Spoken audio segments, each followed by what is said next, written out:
Atom. For that you can use anything you want, like Sublime Text or Node++, anything. It's you. And another other thing you need is Node, which yeah, I will recommend to install LTS version. So let's begin. What you do is make a folder, like I made it like JS,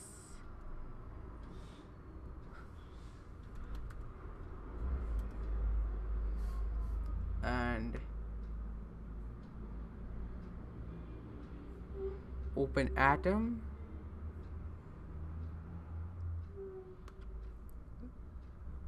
drop down on that.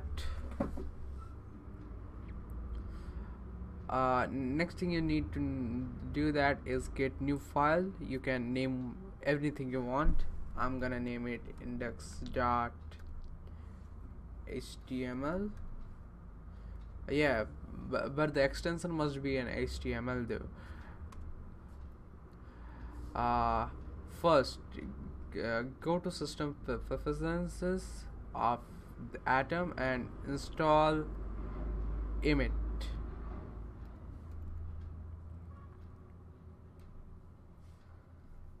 Install this. You're gonna realize now why you need that. And press tab. See, you can get a boilerplate for your HTML. And the other thing you need to install is preferences is live server. Yeah, this one, Atom live server. After that, what you're gonna do is go to Atom live server and start server. This is now show you the live broadcast of this. You can definitely you can see nothing now. Just like go here, H1 tab,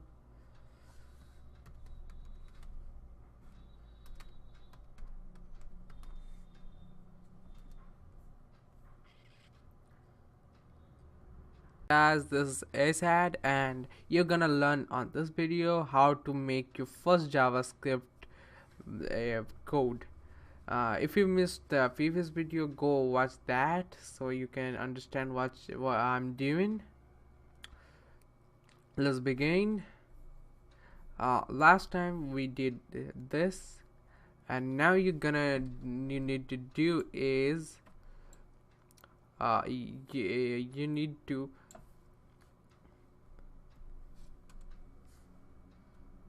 type script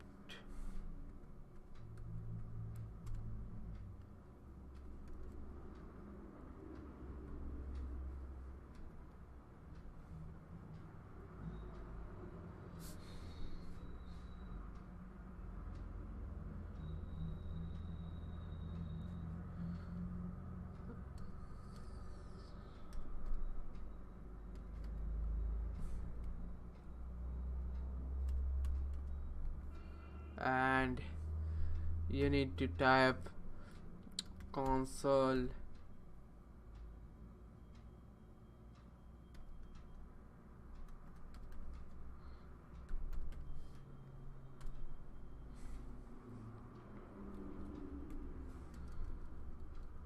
just type that, and like that you can type anything you want. I'm gonna type is hello world.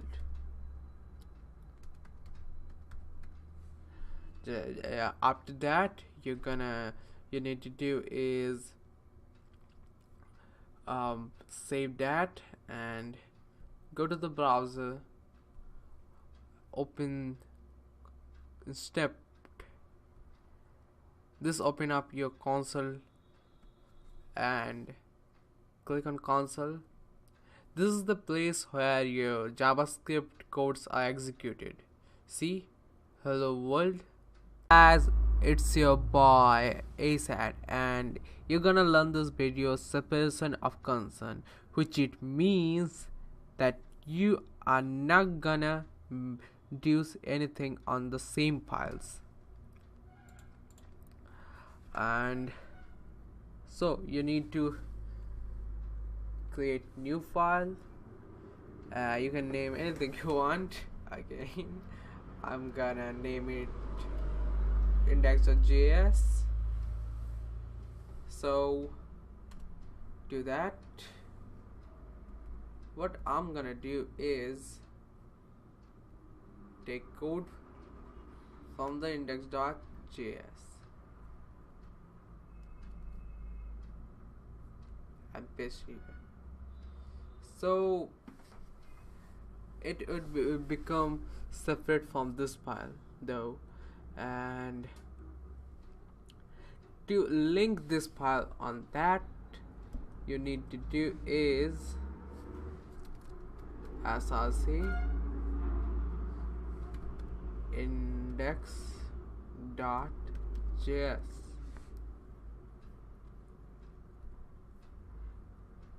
It's still gonna do that because it didn't separate at the first place. And the other thing you can do is, after installing Node, if you install Node already though, then you're gonna do that. Just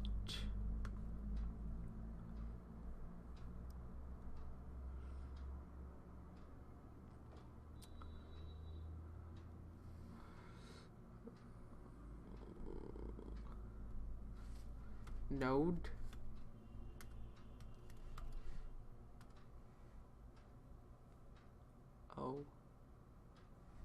oh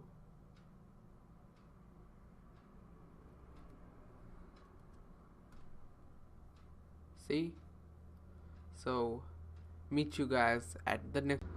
So guys, you're gonna learn this video about variables. So let's begin.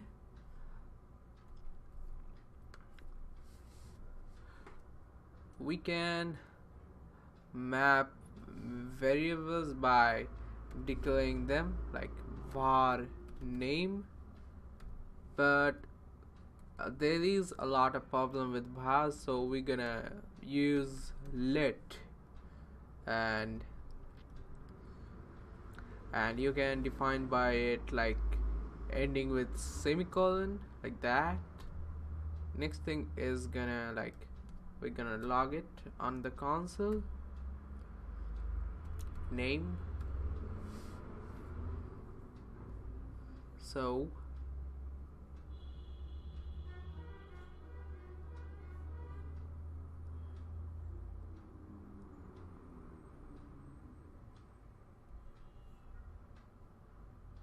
just that's the name, and you need to do is name. So you can find that it's undefined, which is it is default value if nothing was given. So you can find that undefined, and it was defined. So you need to do is, for define them, you need to like type you can name anything like John.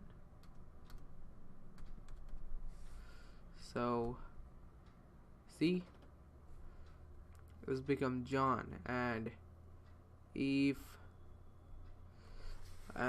but there are certain rules with this kind of variables that say it must be a meaningful, like I'm gonna type in meaningful, and yeah, those are for the comments. Should be meaningful,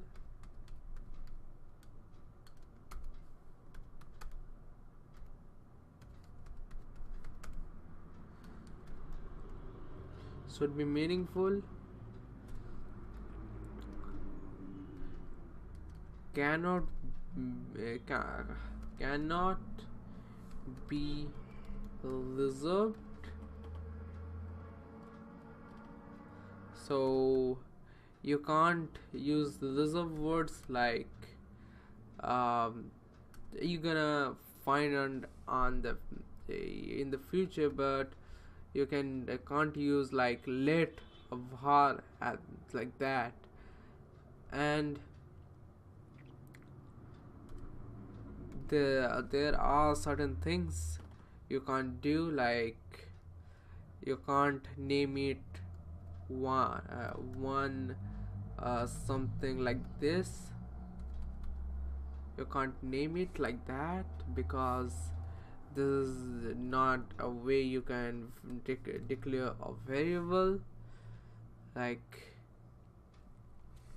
or there are some reserved things like you can't use a space in the name of variable, or you can't use like this type of hyphen. But yeah, but so how can you type like first name or something? You can use camel courtesan. So let me show you that. Let do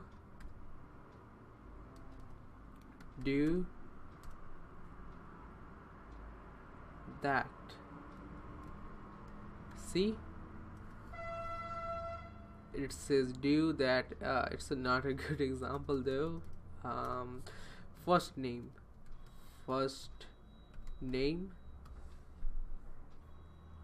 like this, as A said, and you're gonna learn about constant. So let's show an example to you.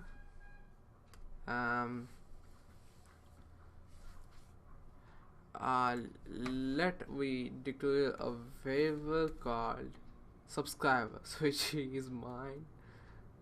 So subscriber,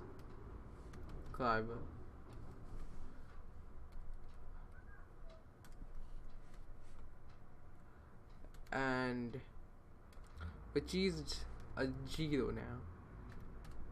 And you can change a subscriber, because think like by adding like this. So what it happens that we need to log at that.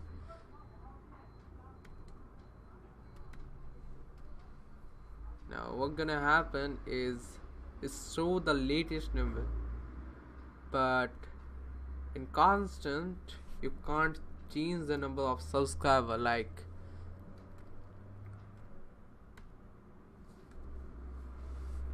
what gonna happen now is there's an uncaught error because you can't change a constant.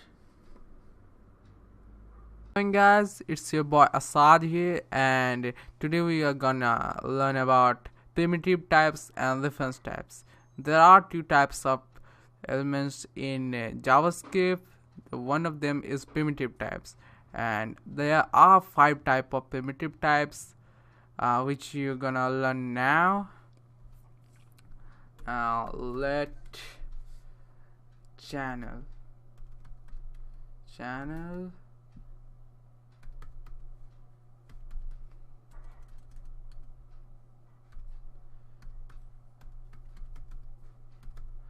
so it's a string literal.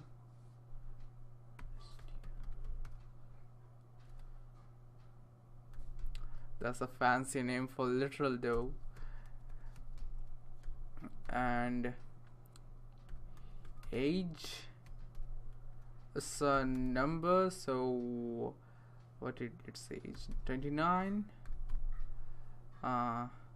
Let is still number 1 is true. We call this as a boolean. uh, a and yeah, it is a number literal. So in boolean literal we can change the value later, like um, it maybe become like false, because rather than that it can't be any different thing though. So it is the next we're gonna is like first name.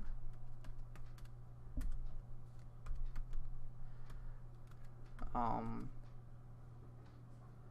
let it thing be undefined, which means it can't be defined. Oh, sorry about that. That's a long spelling. Yeah, and the last name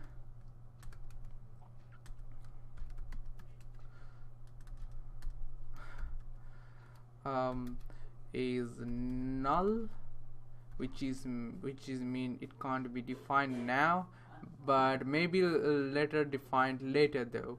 And that's it for today, guys.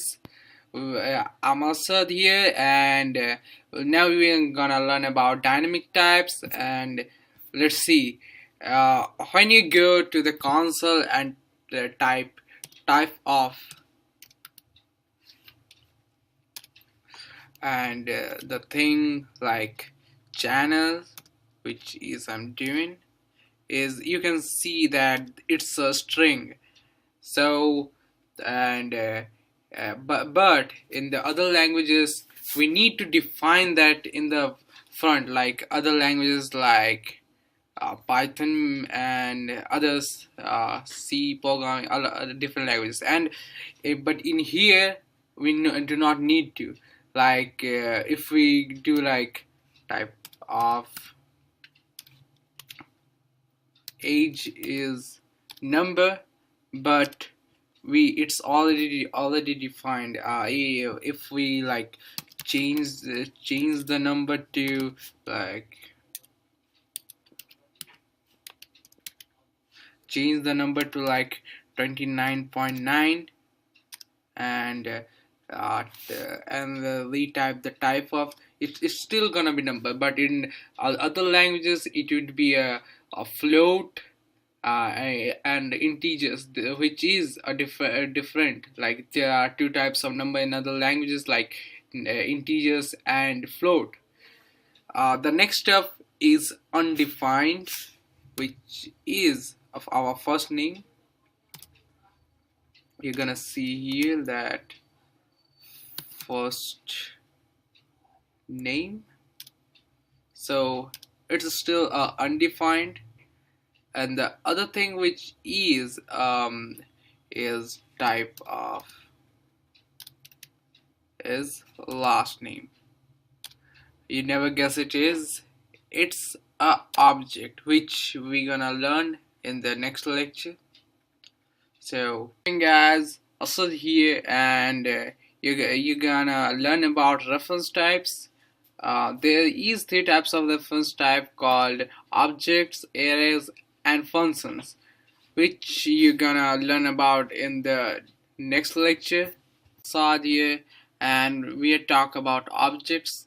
And objects is nothing like in real life, like a person can be an object, a box can be an object. A box have length, breadth, and height, like that. um and now we're gonna example out object like here.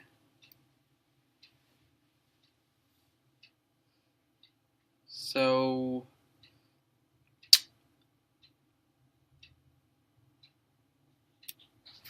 like let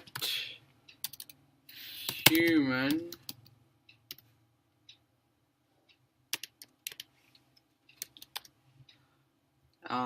name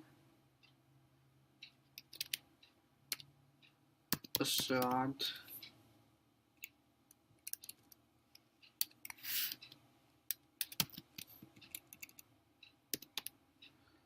age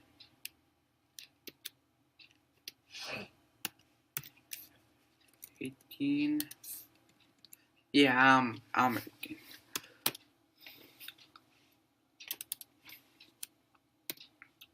And so we're gonna log out the console. um, human human dot name, like that, so we can see that it says Assad. Or you can do like age, so you can see it's 18. So when you like check it out, the type of the human is an object. See, it's an object. So we can access those objects like there are two types how we can access those objects, like this, and dot notation human dot name, which you just see, but now on which you how I did it, like we can change the name of that, like John, and human name to name again, so we can change that the the inside the person. And the other thing we can do the change is by bracket notation. So how we gonna do that? Human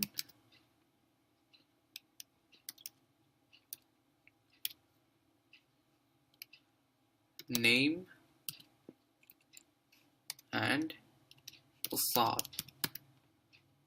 So as you can see that we can access by it, like first is dot notation,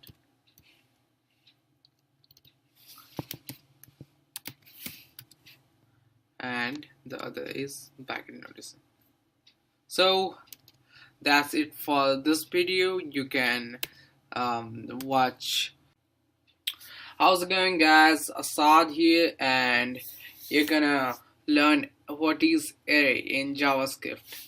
So what you're gonna do is let colors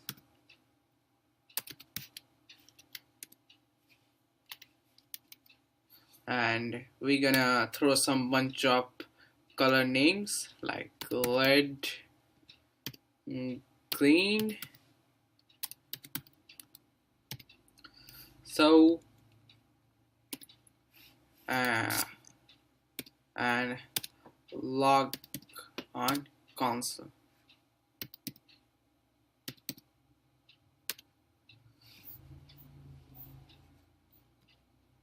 So as you can see that the colors are showing, and now we gonna see inside the array, and we can see there is an index which is supposed to saying that 1 is 0 and 0 is 1. So what that means, let me show you.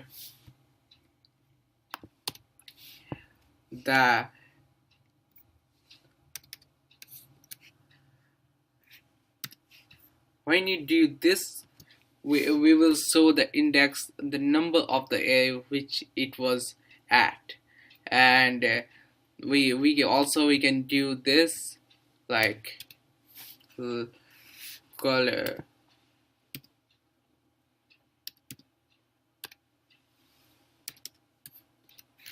do let me think, a color blue. So and when we see that, log on console, see, but there is a few exception here in the JavaScript. Unlike other language, it is a dynamic language, which you told you earlier, but we can cheat it. It's not a homogeneous. We can also make it like number, and you can see there's a number in the array. We can also do other stuff like null. So it is only happen to JavaScript, and there's a other thing here. um, in JavaScript, the type of array is an object. Yeah. So why we saying that it is a array? Because for abstractions, so that we can understand why we using this, because we used to do this in the other languages. That's why. Saad here, and today we're gonna learn about functions. So let's begin. Um, so think a position that you're gonna type over and over. So we can do in a very less way like this. Function hello, and just log on console like this, hello, and we can send some arguments like name, so which we can use later, like here we can use name,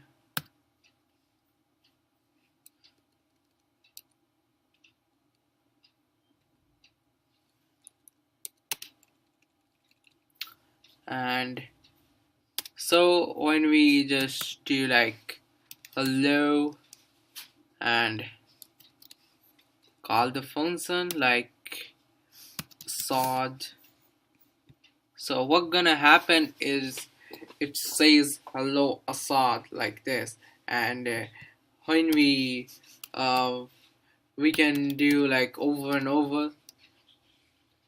You get the point now. So John, hello John. So we can also do like this, last name,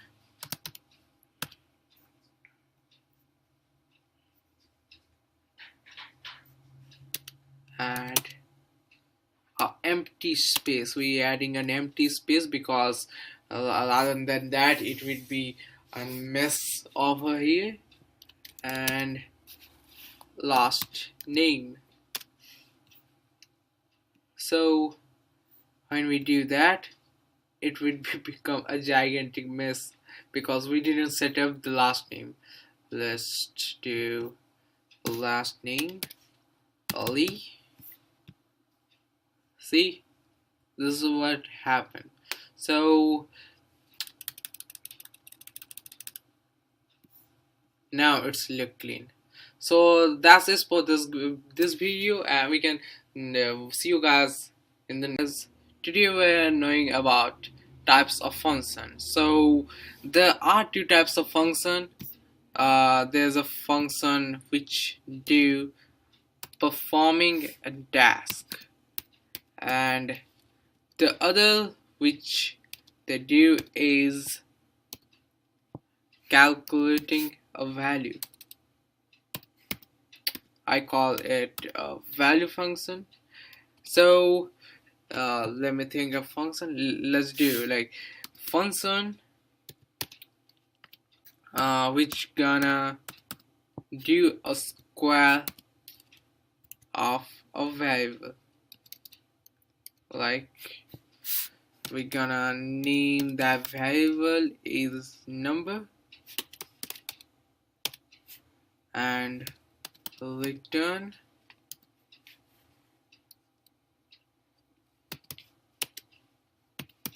number into number. So when we gonna pass an argument of number, it's gonna square that number and return to us, so it calculating a value. So let me give you an example. Let number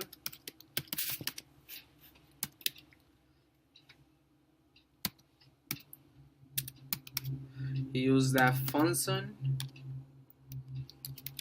pass an argument like 3 and log it on a console like number. So what gonna happen is we got the number 9, which is the square of 3. And like but you're gonna ask that how we can use a multiple variable with a multiple time. So what is we are doing is it's called a local variable, because we can't use this number outside from the function. And this number, which is a global scope variable, which is gonna use outside that. And we can also type this in here like this way.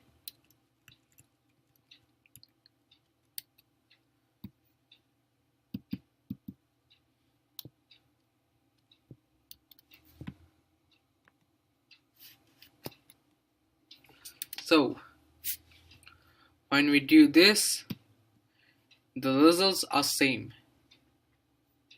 And now one question for you: how many functions we are using here? Yeah, no, it's not 2, it's 3, because logging console.log is also a function, square is a function, and hello is a function. So it's there are 3 functions we are using here. So that's it for this. As this is Asad here, and today we are gonna learn about JavaScript operators. Um, Operators are things so we can make algorithm of the program. So there are 5 types of the JavaScript operators. They are arithmetic, assignment, comparison, logical, and bitwise, which you're gonna learn very soon though. So let's see on the next. How's it going, guys? Assad here, and let's dive into it. Why I don't know why I feel like GameStar now. So let's begin. Uh, in arithmetic operators, we can do addition, subtraction stuff, which you're gonna see now. Let take is as 5, and let y equal to 10. So what we're gonna do is log on console x plus y. Let me log it on console. See, it's 15. Next step is subtraction. We're gonna log it on console again.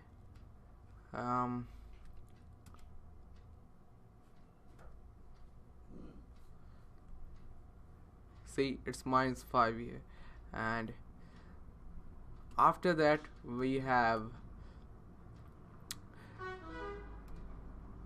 asterisk, which used for multiplication. It's now 50. Next we have division. You can guess it now. Guess it by now. 0.5. And we have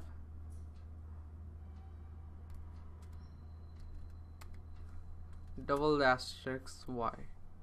So what it does, it make expansion like this, you know, to the 5 to the power 10, like that. This is what it did. Like, this is so big for you to understand. We need to like do, see, it's gonna be 25. So rather than this, we have one more thing which you're gonna see now. I commented out those because we do not need any more. So what we're gonna need is x percentage y. So what it does, it shows the reminder, like in division, you know, the reminder. We need to comment it out now again. Next up is increment. You know, as the name suggests, add one. So there are two uses of increment. The symbol is plus plus plus. So let me show you example. X plus plus, which you're gonna do is remain the same, but if we make another console and x, so you can see it increases. The thing it's saying that when you're gonna execute next time, it would be more than this one.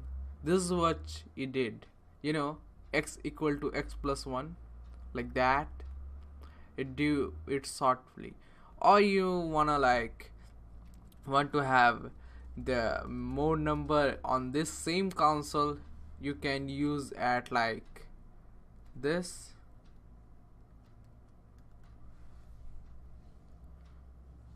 See, it's used for subtraction, and it is for addition. See, you can subtract like that too.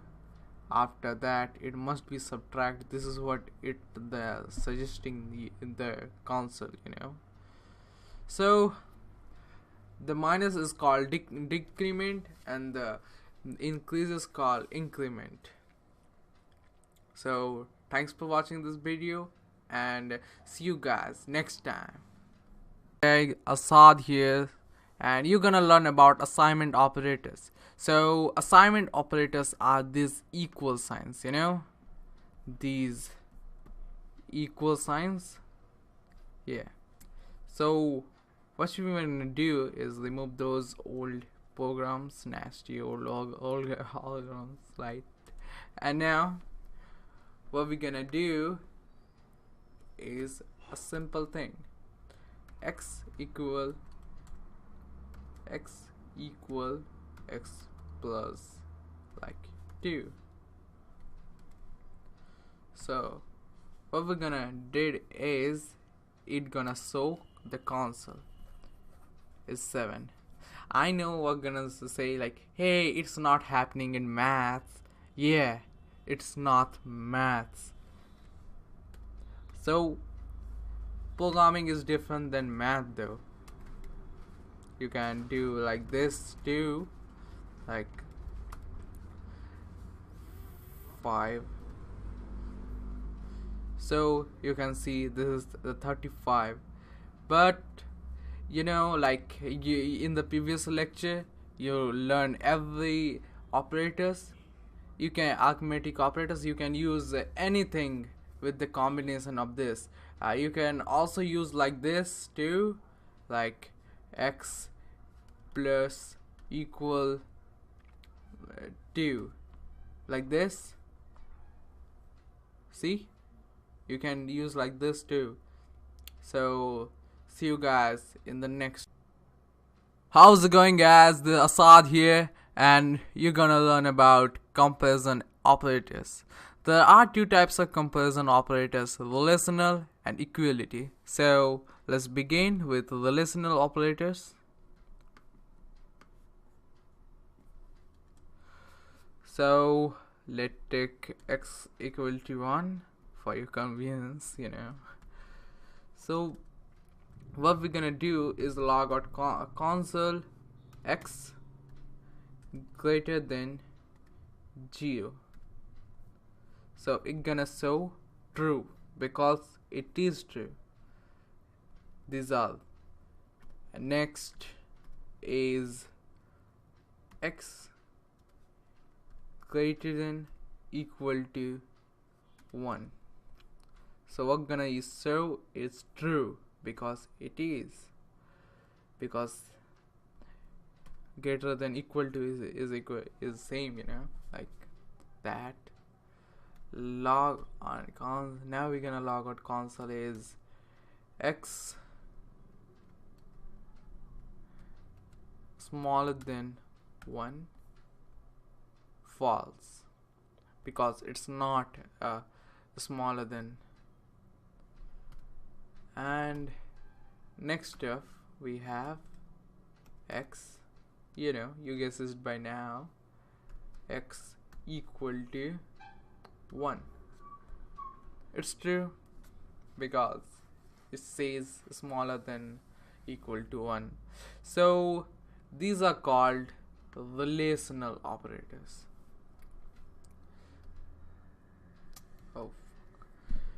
These are called relational operators. And now we're gonna learn about equality operators. Let's log it on a console.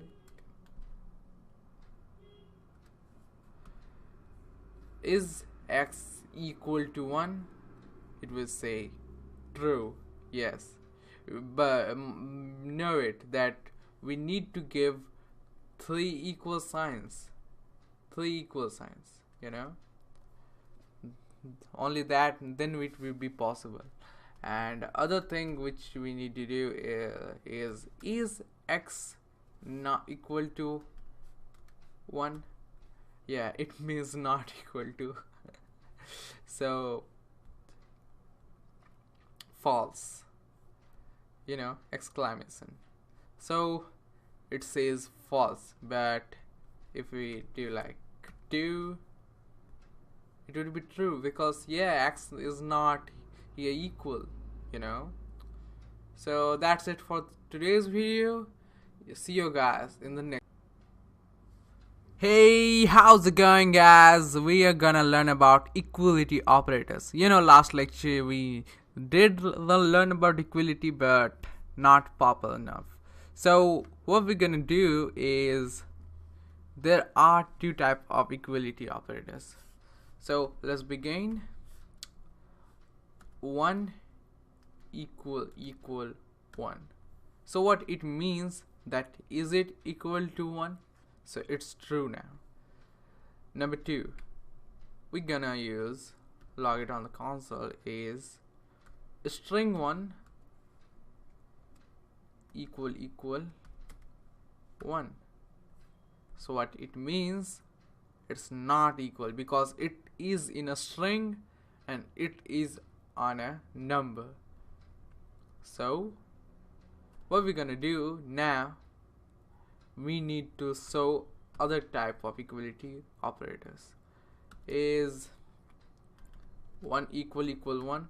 We know it would be true. See, it's true. The other we can do is string 1 equals, sorry about that, equals 1. Is that true? Yeah, it is, because it calls loosely equality. It was for, these twos are for total equality, also known as strict equality. Strict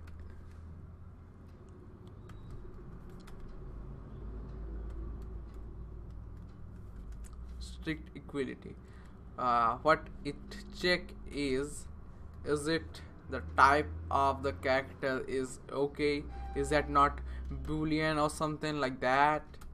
Type and value, it should be match the value, but in this case it just check the value. That's why we call it loose equality.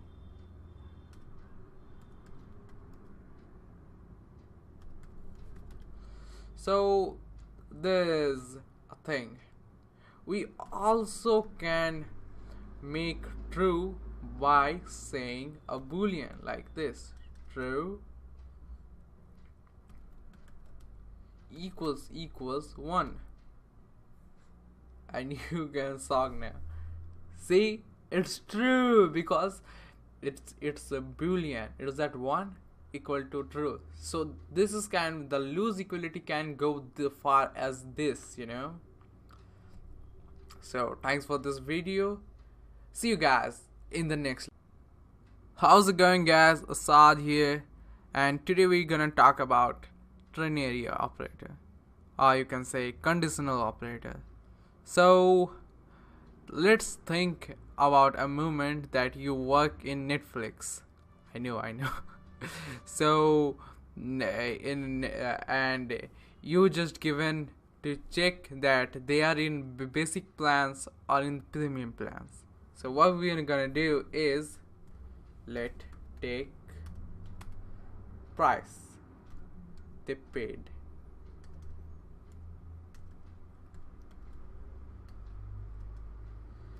Price paid, and like they paid $12, and now we're gonna check that which plan they are. So how we gonna do that is price paid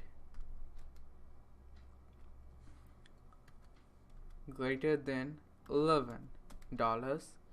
So if it is greater than $11, then it would be premium.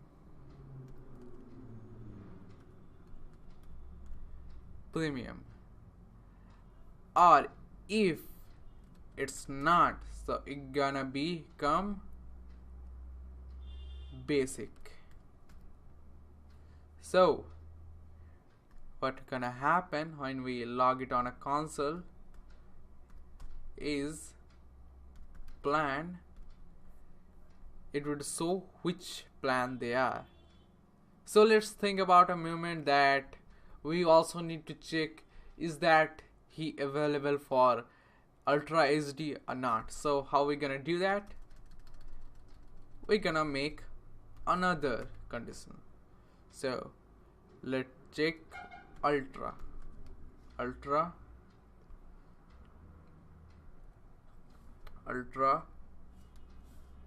HD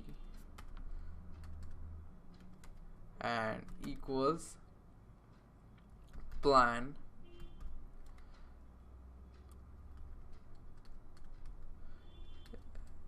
is it equal to premium. So if they are equal to premium, it would become yes, or it would become no. And if we again log it on a console, it would be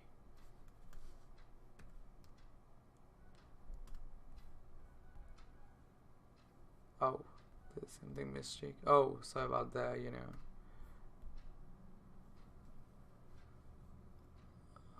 what a mistake I made. Let me see.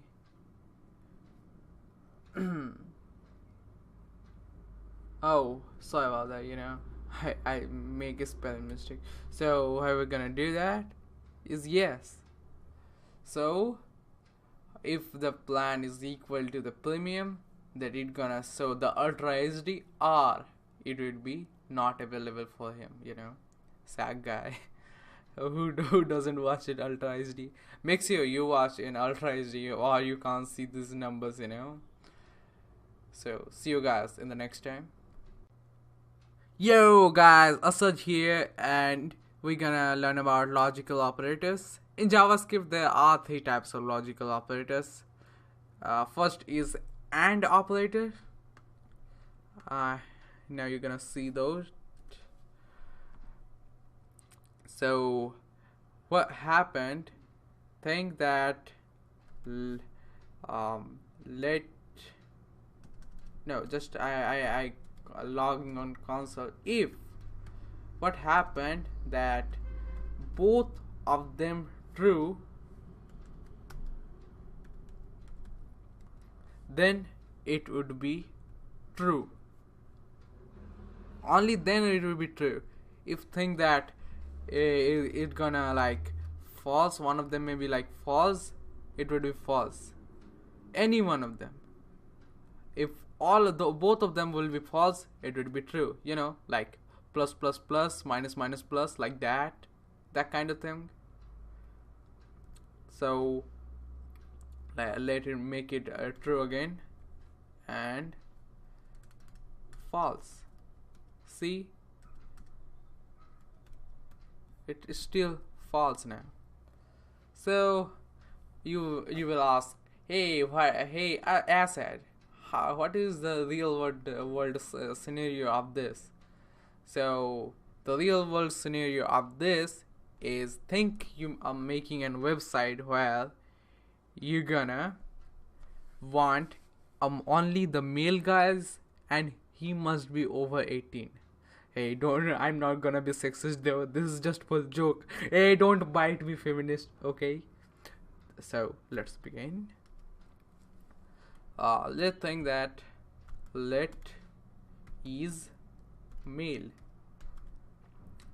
Yeah, it's totally joke, I'm just joking, don't bite me please. Next is over 18, true. So then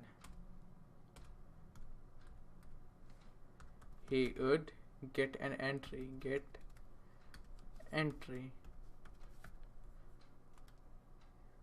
equal logout console. Sorry about that, you know. I'm getting weird, you know. So is male and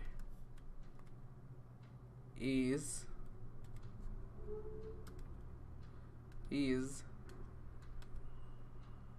over 18. I'm gonna log it on a console, get entry. So what's gonna happen? It's a true because he is both of them.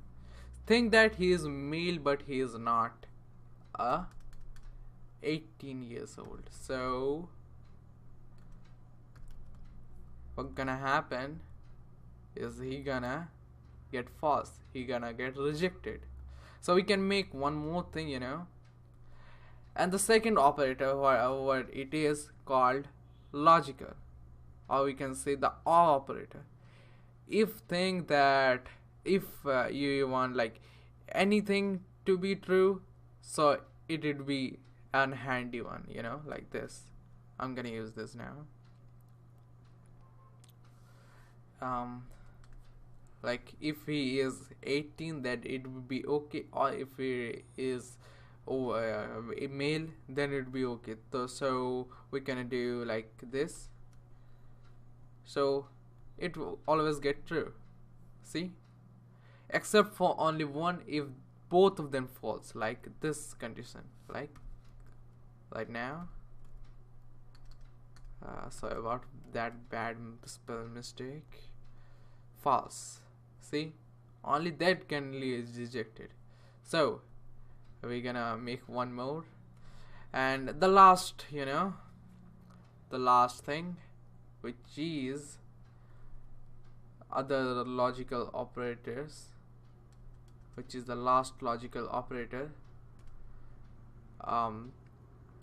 Let get the hell out. Get the hell out. Sorry about that. Get the hell out. If it is not get entry. So what we're gonna do, if it is false, the get the hell out will be true. So let me change that, make it true. He is not male, but he is over 18, so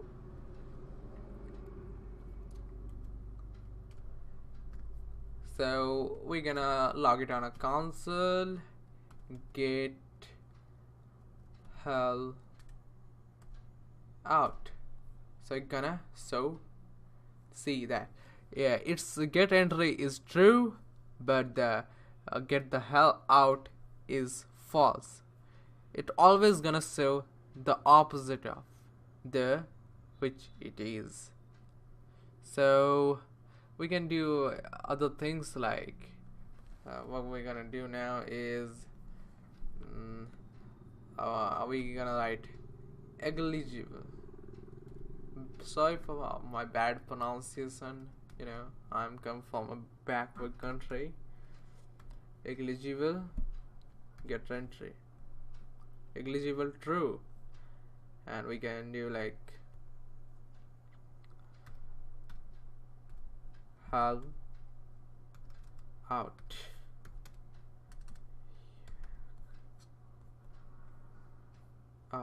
Oh, sorry about that, you know, I forgot the comma.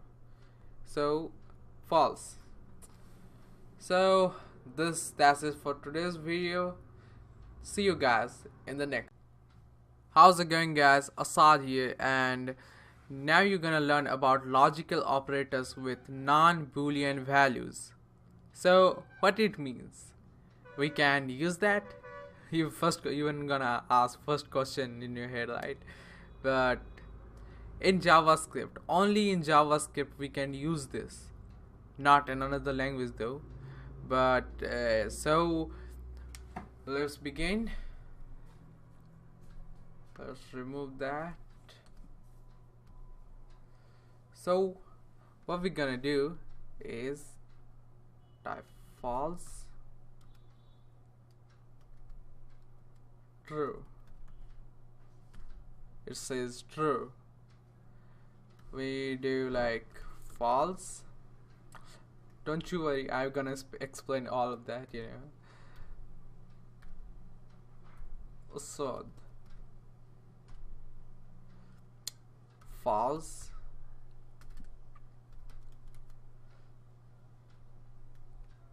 one. It says that one, you know. Let's do other thing like false,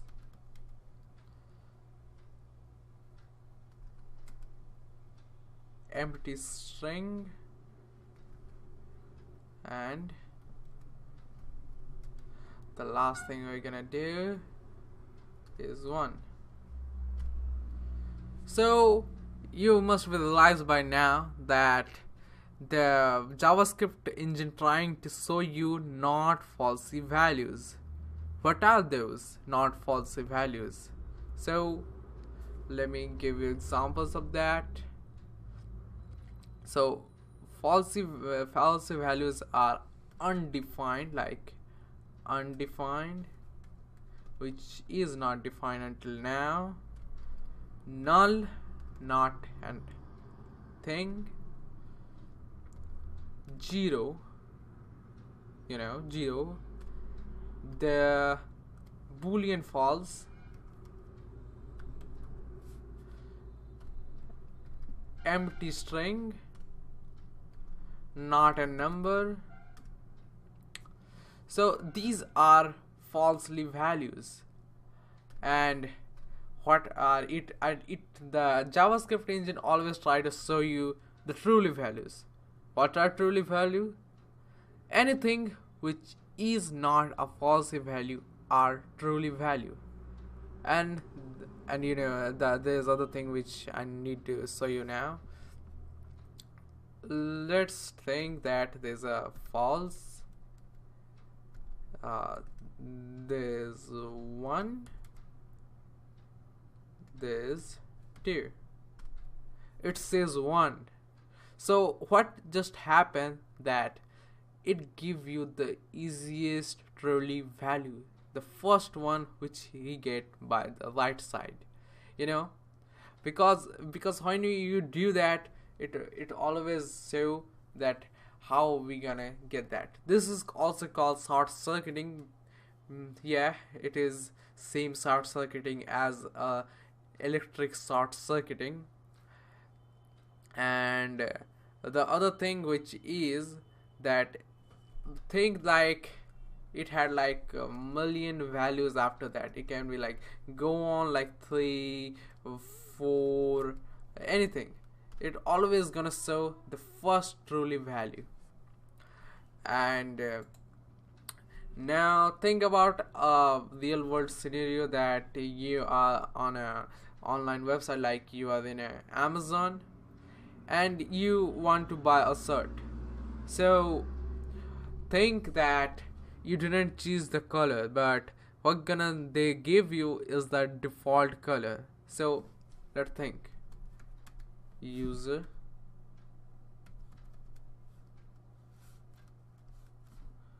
color,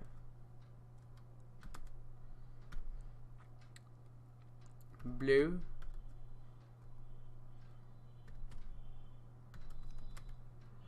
default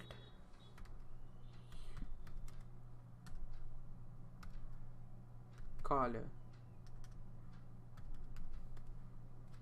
is red. And so what will be the current color?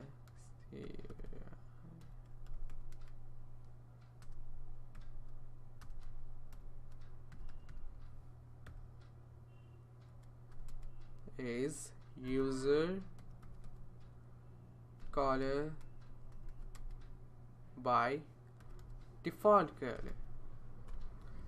And now we're gonna log it on a console.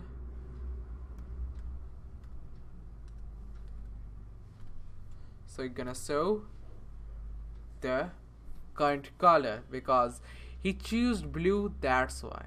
If you think that he didn't choose anything, like an empty one, it would be red. It always try to show you the truly value.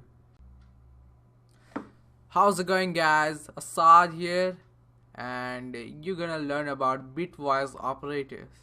So let's begin. And what we're gonna do is take one, it will check like there is a first operator symbol is this, you did done the OR operator, right? So like this, it would be like this, so it shows like I'm gonna log on console 1 or 2. So it is also known as bitwise OR, bitwise OR, like that, or that was OR logical operator and it was bitwise logical operator. So what's it gonna do is like, the binary of this number is the, say, 8 zeros and 1, no, 7 zeros and 1, and the binary of 2 is 601 and 0. So what's he gonna do is check those two, like this is 0, first is 0, second is 0, third is 0, fourth is 0, fifth is 0, sixth is 1, and seventh is 1. So what is gonna happen now is check those, and if we like change into the decimal, it would become 3. Yeah, 3. So we're gonna see, like when you save that, we're gonna see 3. And there is bitwise AND, like the AND operator.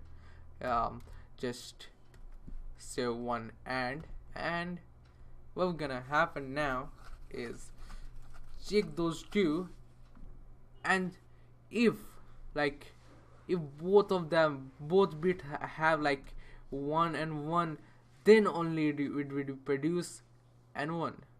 Sorry about that, I forgot 0 1. Like, yeah, if both of them 1, then it would be produce and 1. So like this, see, only this gonna be 1, but in this case it would be 0 because it's don't have any any same G operators, so it's gonna be 0. Yeah, we can go like on and on. Maybe like if we go like 3, it would go so 1, because we know in 3, sorry, it would be R. Yeah, when we do like in 3, there is 2 ones, that's why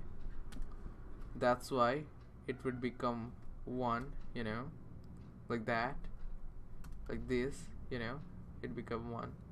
So what we're gonna do next is the you're gonna ask, hey, he asked us, what is the real world scenario? I will say let's show you one. Think that you are writing on a server. If you are familiar with backend, you will understand. If you're writing a server, you will understand that there is 3 permissions: read, write, and execute. So let's take a short to understand. Give read permission, comma, write permission, and execute permission. Sorry for spelling, I have pretty bad spelling, So if it have a read permission, so what gonna happen is it would have this, and if it have like the write permission, it would be like this. And the other thing, which is if it have execute permission, it would be like this. So let's and think like when he have like both permission, like read and write, so it would become like like this. When if you have 3 permission, it would be like this, and it would be if only have read and execute permission, it would be like this. Hope you understand. Sorry about that, because I can't, so read, let's give it 4. It has 4. The next is see, we are using here a constants because it really help here. And write have 2, and const execute exe. I'm giving it the short form of execute. It would be very easy. So what are your permissions? Let permission, so it would be 0 because initial permission is 0. So what would be my permissions? Permission equals my permission,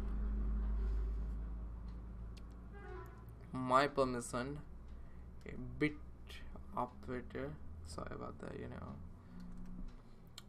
permission, read and write. What happened that when we gonna use those, it should say what kind of permission you have. Like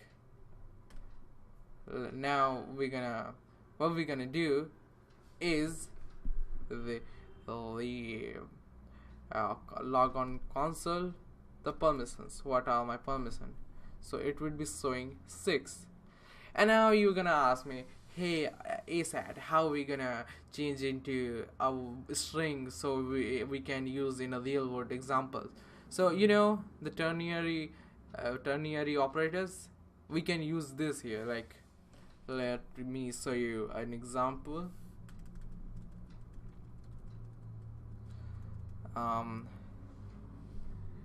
Let make permission can read. What it does, it check the messages. Does it have a reading permission? So what we're gonna do is check my permission,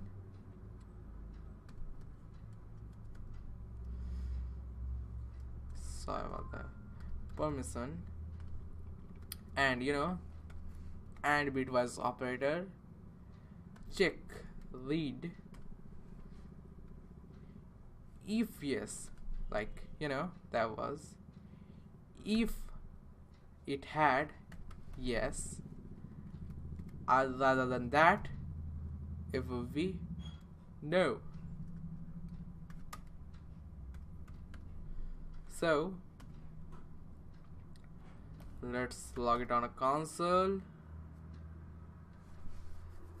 Can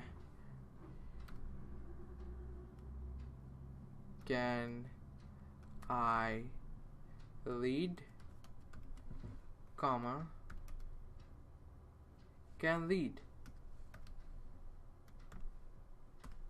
So what we're gonna do is when we log, yes, it can read. Oh, so I have a spelling mistake, I have lots of spelling mistakes. So can read, yes, it can. This is what we can do with these operators, bitwise operators. So this was it was the last operators tutorial. So see you guys in the next. Guys, Asad here, and you're gonna learn about if else statement. So you're gonna do as in if you put a conditions, and if that conditions fulfill, you're gonna execute that statement as the name suggests. So let's begin. So we're gonna write if and give that condition here, and after that we will put a statement which will execute. So think that you need a loan, and you need a bank for approved that. So what you're gonna do is you need high credit rating. So let high credit rating, and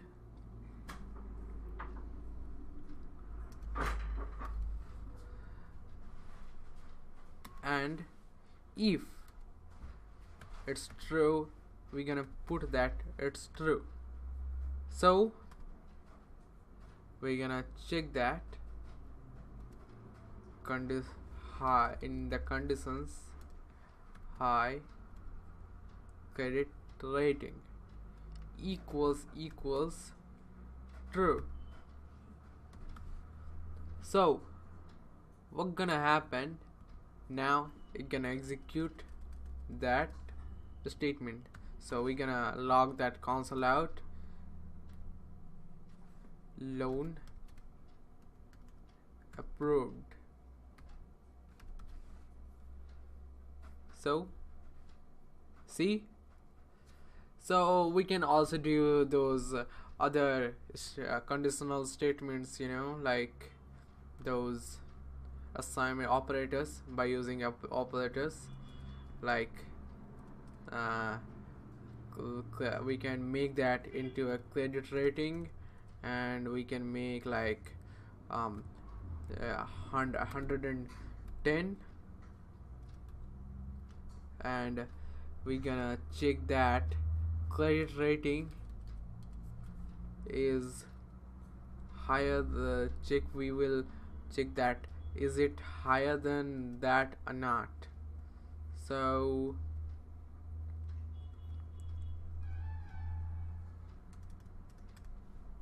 hundred. So loan approved.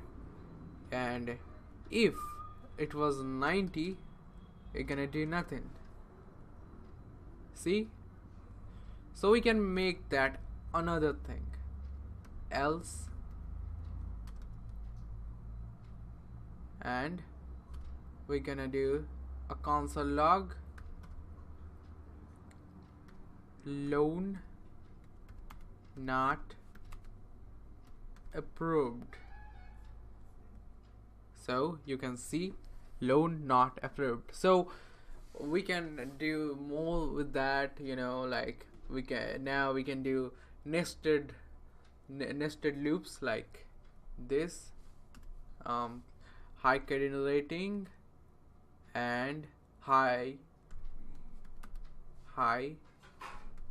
income. No, we can use monthly income.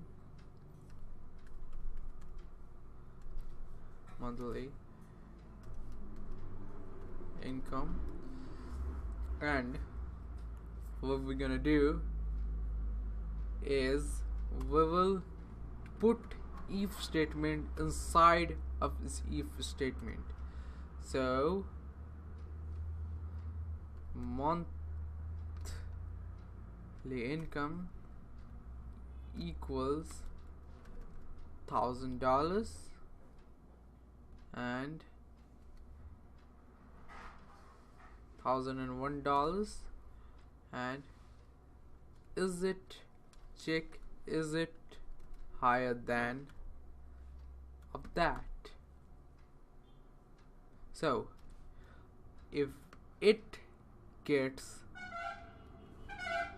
I'm gonna put it inside that, if it's get that, so it's gonna loan approved. So it's loan not approved. We're gonna increase this with like 120. Now loan approved. We can also use if else if statement, which gonna check other things like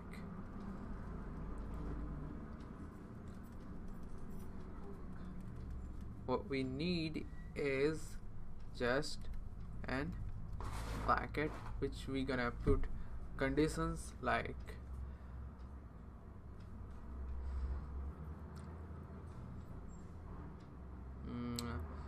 monthly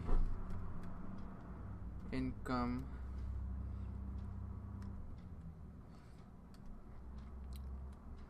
lower than equal to 1001. So what we're gonna execute is triangle later.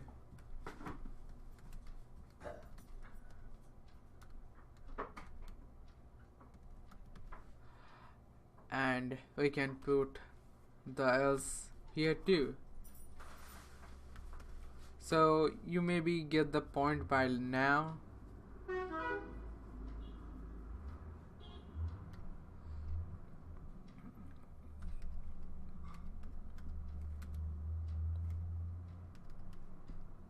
So how's it going, guys? Assad here, and you're gonna learn about switch and case. So let's begin. Think that there's a website and there's a guest user, mod, and bot, and unknown user, and authentic user. So what we're gonna do is make a role variable and give something like that. And what we're gonna do is switch.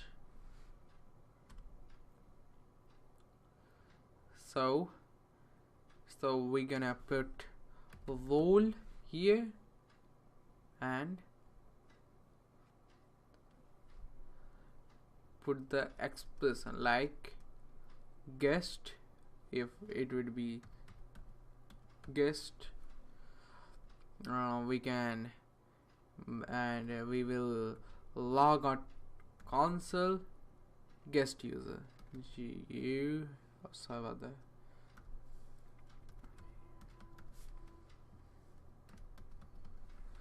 So if there's a other major thing, like you can one more case, and like mod user, if it's a mod, so mod user, and just we're gonna log it on console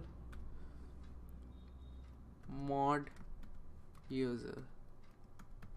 If it was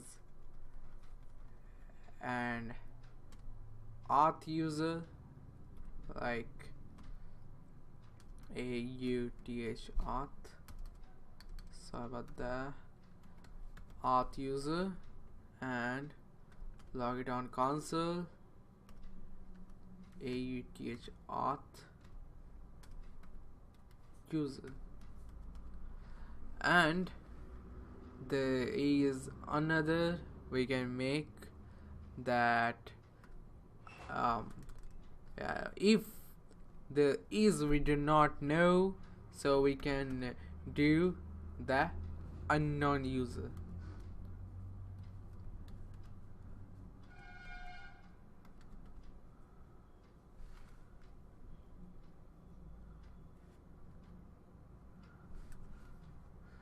And so what's gonna happen is when we throw a role here, it's gonna check one by one, and if it get, it will be break. There's other lecture for that break. I will gonna explain that what that is. So when we save it, we can see it's unknown user. If we like go here and put like auth, and it would be an auth user. So now you're gonna ask, hey, we can do that with if and else and else and if. Yeah, we can, but it's your personal choice what you gonna use, so it's up to you. And see you guys in the next time. How's it going, guys? Assad here, and you're gonna learn about loops, which is this is about for loop though, but there are 5 kinds of loop: for loop, while loop, do while, for in, for off. You're gonna learn later what that are, but you're gonna learn about for loop. So let's begin. As the name suggests, loop, it gonna do over and over until you gonna break it out that condition. So let's do that.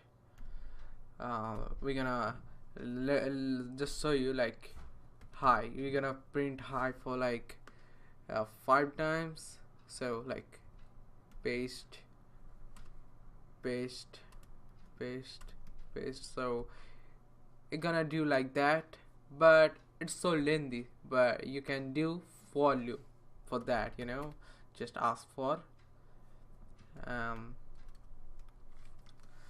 just do put a condition, let I equal 1.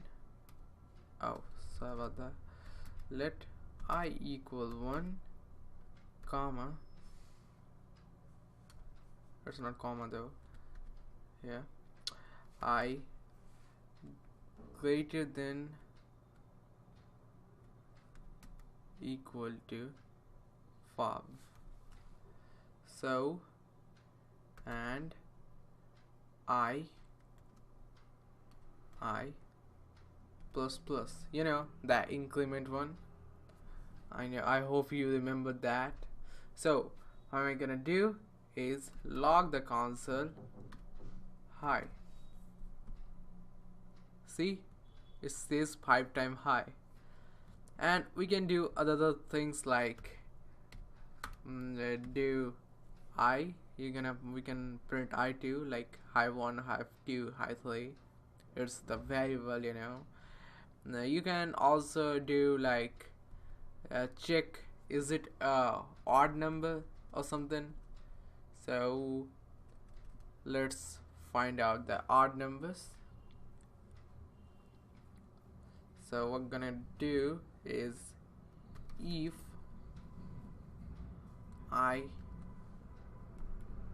you can use conditional statement inside a loop, it's not a problem. You can use anything inside those. Let's do that and geo, and we're gonna log it on console I. So if it gonna become 0, then it will be logged on console. So see, it is, we can do that. And also we can do like just we can change, and so out that like we can change into 5, and we can make the opposite, and make it's 1 and decrement. So what's gonna happen, it go reverse. So that's it for today's video. Meet you guys next time. How's it going, guys? Assad here, and you're gonna learn about while loop now. And so what you're gonna do is let y equals 0 while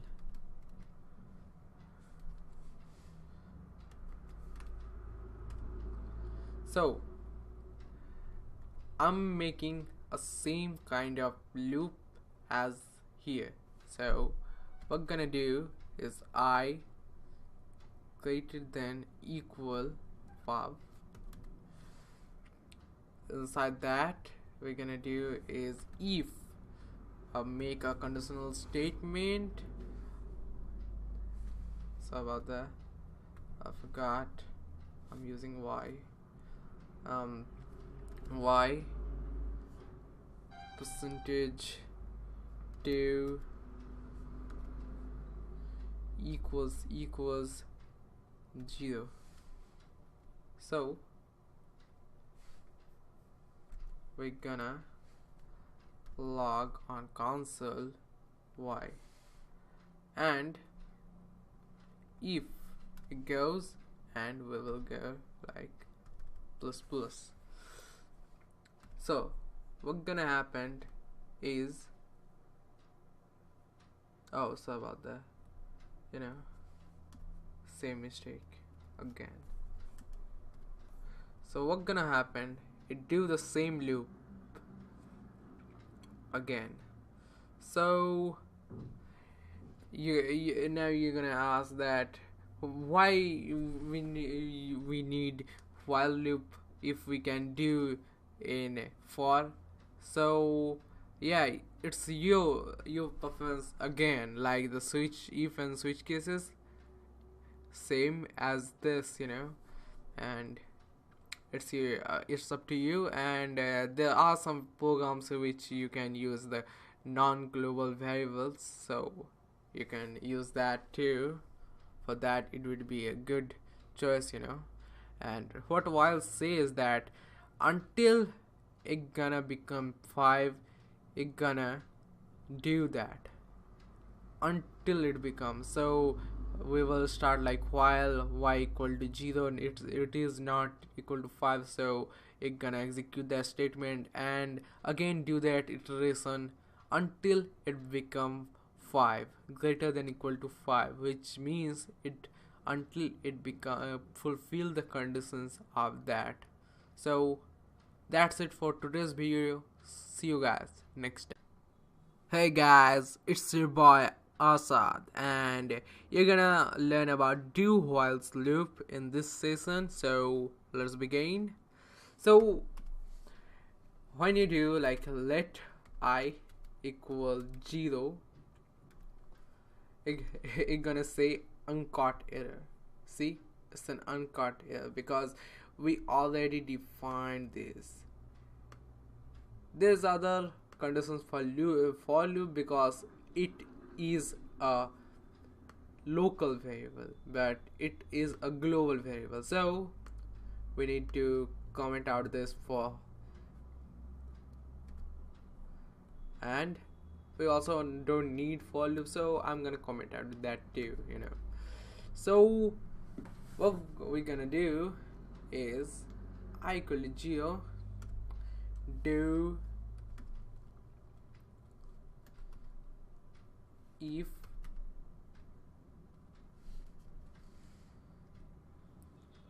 I percentage 2.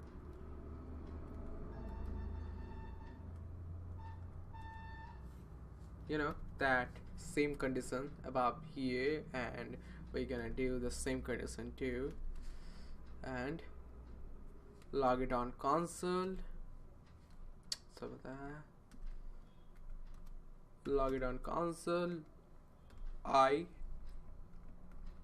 and what we're gonna do is add an increment statement. So increment operator, sorry about that. And while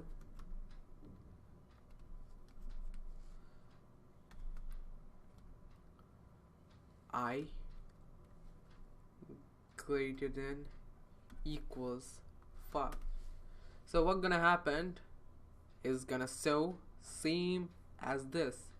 So you're gonna ask that we can do in while loops, why we need in while loop. So I'm gonna show you for that. Let's comment out that and state that if we do like I equal to 9, it not gonna execute any of this code. Let's see, but in the condition of do while loop, it gonna execute once. That's a difference. We can like 9, we're gonna see 9, but after that it gonna inside while loop. This is what happened when it gonna do one execution expertly. So that's it for today's video. See you guys. How's it going, guys? Asad here, and you're gonna learn about infinite loops. The loops never ends. So we can make loops many times. Many types of loops, infinite loops like this. We can make a while loop, as you can guess, because we are using global variables. So while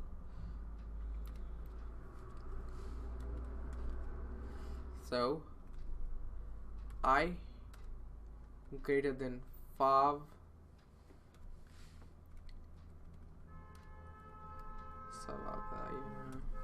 and log it on console. I and I plus plus. So when we do this, we're gonna do okay, but when we comment out this line, it's gonna become for infinite for loop. You can see how it's going. I need to remove this. It's so dangerous that you can crash your computer, you know. It's so massive loop it is here, but you need to quit that for, you know.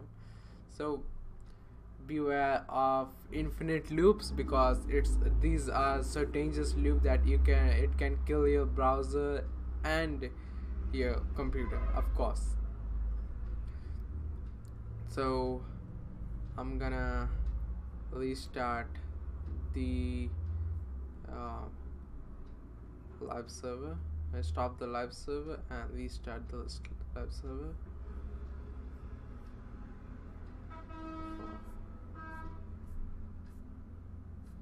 So you know, the problems never finish, you know. So we can go that. We also can create other loops. So in only while loop, we can do this, you know, true. It can also make a infinite loop, and you know, also you can do other like for loop. You can do like let I equals 0 and I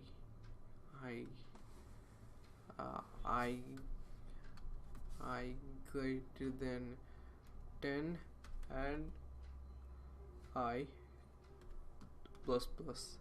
So instead of putting I plus plus, you just gave this, so it can lead to be a infinite for loop. So these are infinite loops, and beware of these loops, so you can be safe, you know, your computer, I mean. So see you guys in the next tutorial. That's this for today.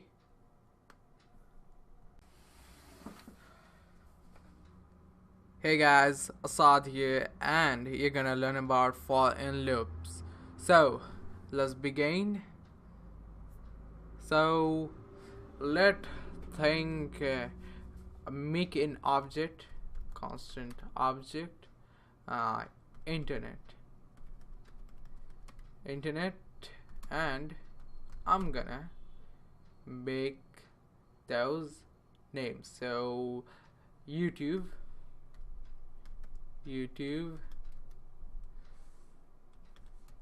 red, Facebook, blue,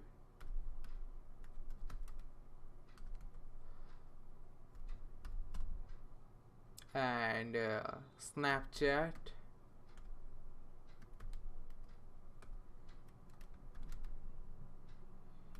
yellow. So just make a few, you know, internet objects. So we're gonna we can, you know, there's a loop which we can print these names. So let's show you that. For let key in internet. Don't you worry, you can name anything you want, A, B, anything you want. So and what you're gonna do is I'm gonna log it on the console and key. So what it gonna show is this key features. So YouTube, Facebook, Snapchat, you know, but you can't see the values of it. So how we can see the values? Let me show you. Internet,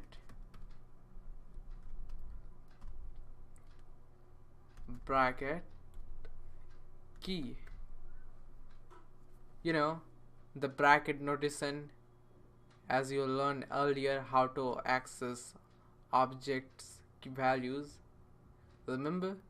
If you forgot, I can link that in the description so you can see that, and let's show you that. When you do that, you're gonna find out that YouTube red, Facebook blue. You can also catenate that too. And now you're gonna say we can use it as too, right? Yeah, you can, but for the arrays we have for off loop. It is for in loop. Let me show you the how you can do arrays with this loop. Constant colors,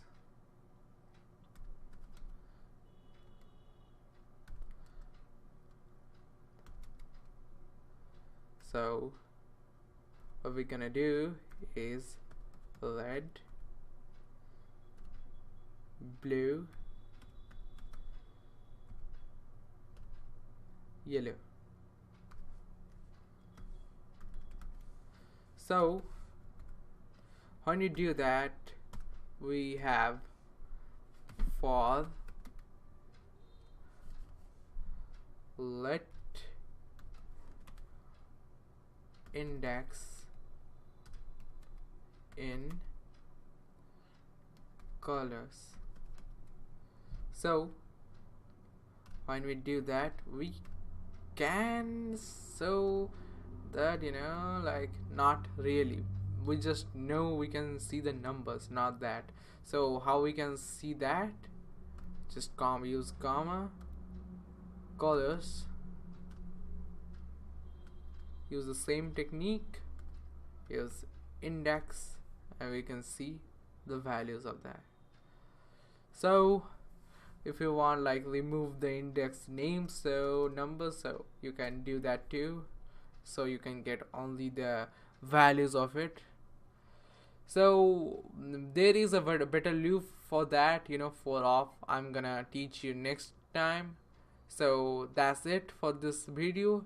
You can meet you at the next one. How's it going, guys? Today we are gonna talk it about for off loop. You know, yeah, you know about it in the previous lecture. So there's the difference that when you there is a problem with arrays that we need to index and say to the colors of index to know the value. So how we gonna do that? In for of let color in colorless, like the plural form and the singular form. You can do anything you want, it doesn't matter at all. Just it's not a big deal. You can name it anything, A, B, or anything like that. Just, and we're gonna log it on a console. Color, see, oh sorry about that.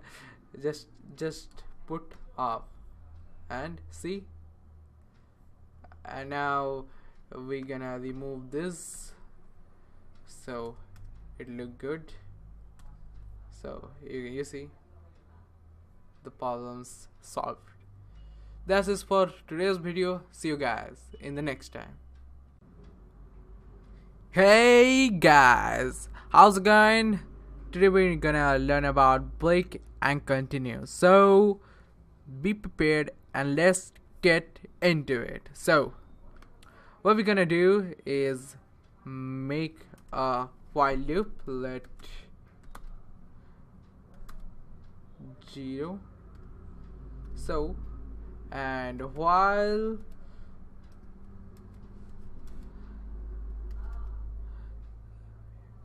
I is greater than equal to 10,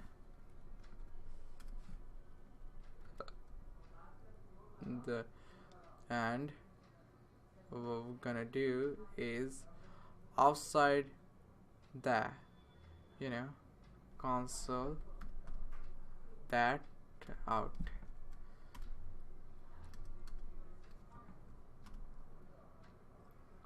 I plus plus. So what we're gonna do is, when you see that, it's gonna show 1 to 10.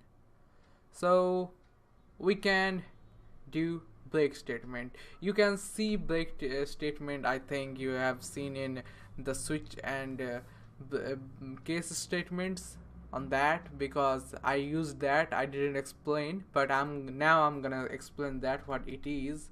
So break I equals 5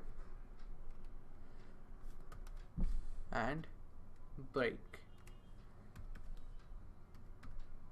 So what gonna happen if I equals to 5, then it gonna break from this loop. So let's see, it just break when it doesn't even print that.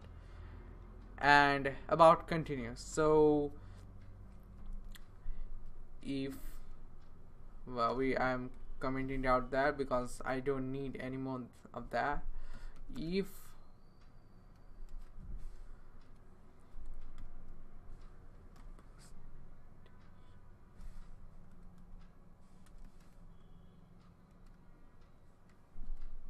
equals 0, so what's gonna happen now is, if it divided by 2, what gonna do is I plus plus and continue. So when it fulfills this condition of that statement, when it get fulfilled, it not gonna go further. It just begin the loops from the beginning, the while loop, So let's the examples, like here, see, every odd number is missing, sorry, even number is missing, because we did that condition. When it gonna see that there's a even number, it gonna continue, not gonna print anymore.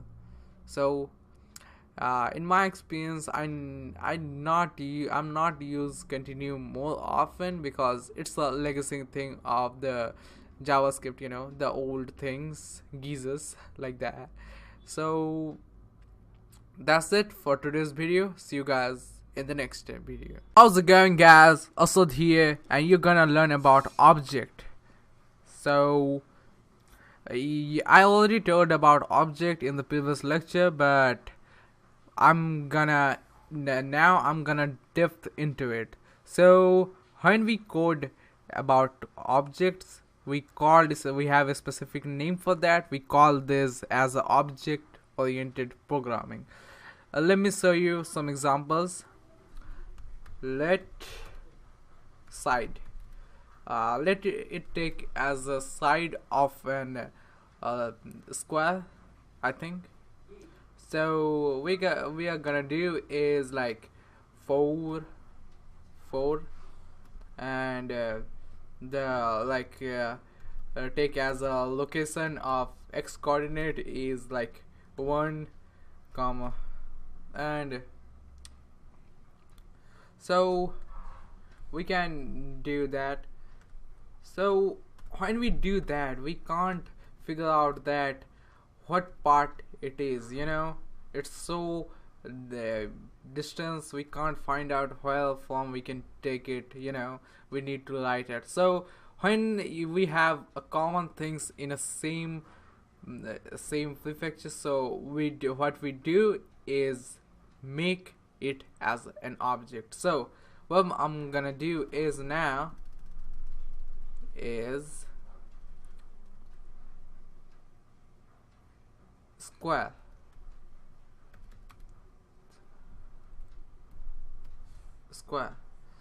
and make as object, and what I'm gonna do is side is 1,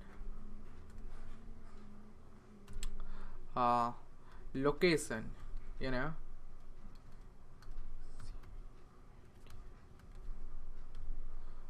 location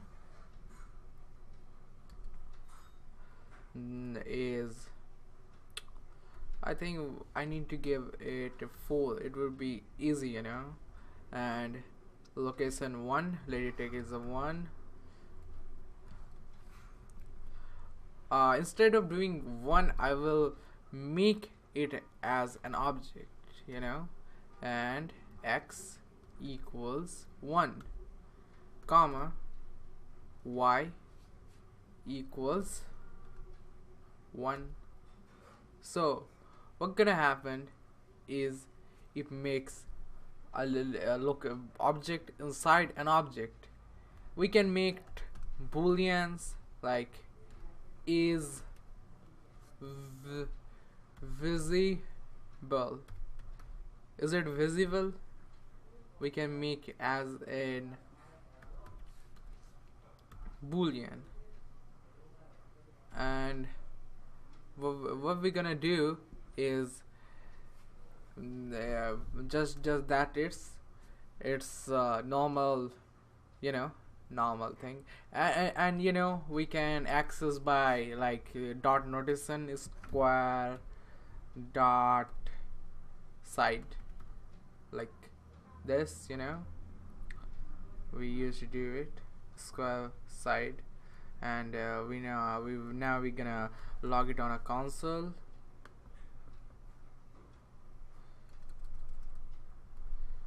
So squ square dot side, you see. So what gonna happen is that it has a 4. So next thing we're gonna do is add some functions, like we need to find an area of the square, so we need to make like functions and function area, and pass an argument, so it can make that like side into side, written side into side. So the problem is that we need to differentiate from this object, but we can put this function inside that. How? Let me show you that. Just we need to remove this, just go inside and area, a function, and what we're gonna do is side, and now you can use this, there is a thing called this side, this dot side into this dot side. So what's gonna happen is now we can return this, so this is an awesome thing if you want to know. And we can also make like area what we call volume if it was and thing though. So we can make more put many functions, like I'm gonna add one more function is draw.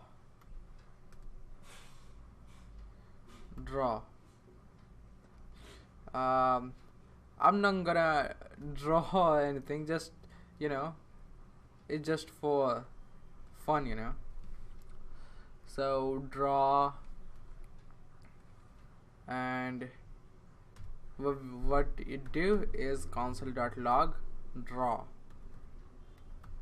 So when we do that, like square dot area, and do that, we're gonna get that number, you know. What the heck? Oh, so about the, oh yeah, now it would be okay, I hope. What the heck? Yeah.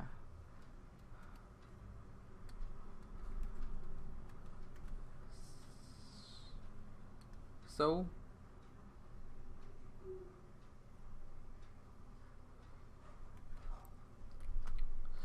when it happened, we can do like this. Yeah, see, we can access the area of that number.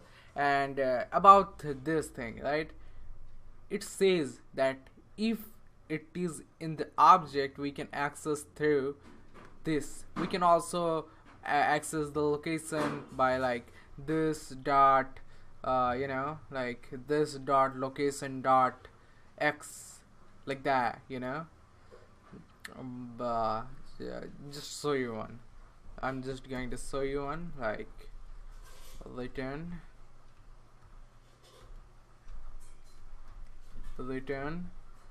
this dot location dot x.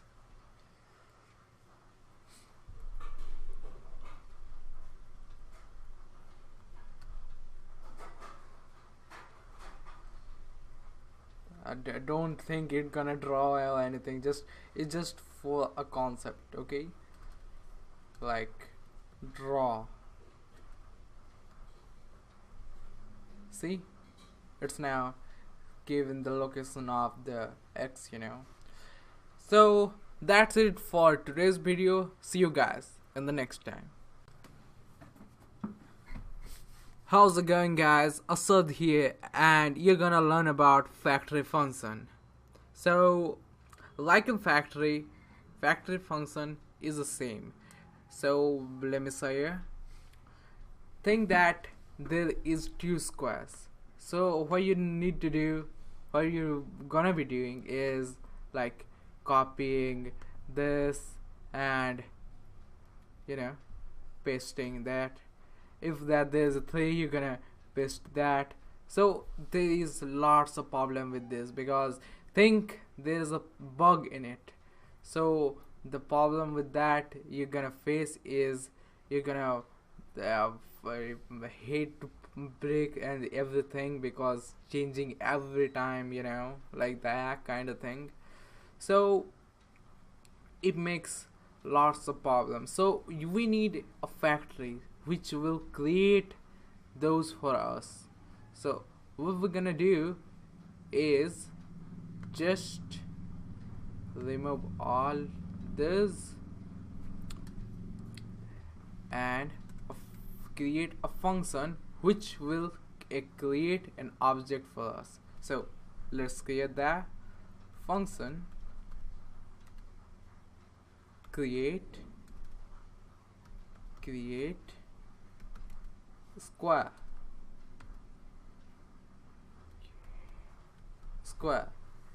and inside that we're gonna like, we need to throw the function return, and we're gonna put inside that. So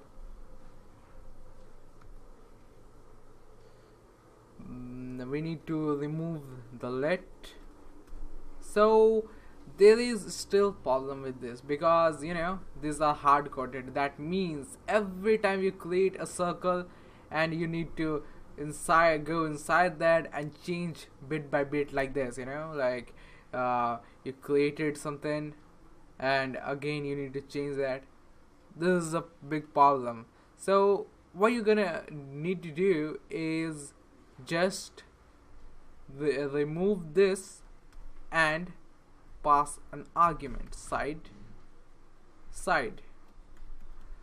For location we need to do the same, so like a comma x comma y, and we're gonna put like x and y. But for the sake of simplicity, what we're gonna do is remove these two lines, like this, up to the location and the visible, because it makes lots of sense, and what you're gonna do, just remove that, and it's looks so good now. And one thing I forgot to tell you, that when we call this types of thing, we call it a method. This thing's called method. We don't call functions, and yeah, we need to remove this return. So and the other thing in modern JavaScript, if the parameter, the key is equal to the value of the parameters, and which is an argument, so we do not need to define that. We just like do this, is solve the problems. This is what we need to do, and area is okay. We do not need draw method, so I'm gonna removing the draw method. So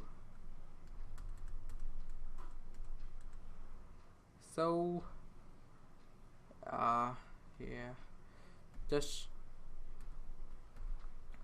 so we can see a clean code here, and now I'm gonna show the things which you're gonna do is how you make a new object. So what you're gonna do is sorry about that, square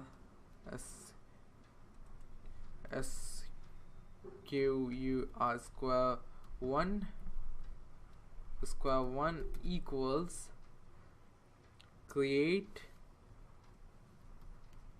square, pass the parameter, like I'm gonna pass 2, and console, log it on the console square 1, and again we can, so first I need to show the see how it's awesome is.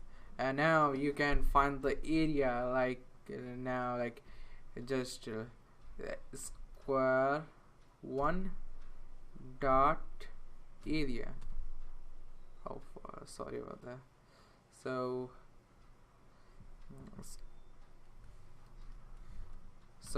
see, we can find the area of that, and we can like make lots like this, const square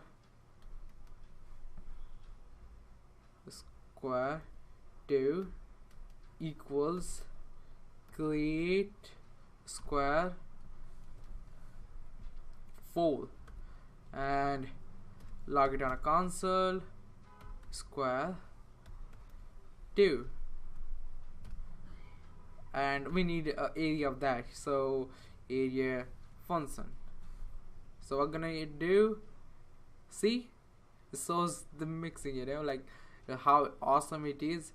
You make this objects now instantly, and the beauty of this function is it has a defined logic in one place, which you're not gonna find in normal hard-coded ways, and think that you make a mistake here. So what we're gonna do is just change that. So simple. You do not need to go each and every one of them and change like a maniac, So yeah, it's so simple. That's it for today's video. See you guys. How's it going, guys? Assad here, and you're gonna learn about constructor function now. And like factory function, construction function is a way to create multiple objects which has the same kind of properties. So what we're gonna do is remove this thing, last time, and what we're gonna do now is function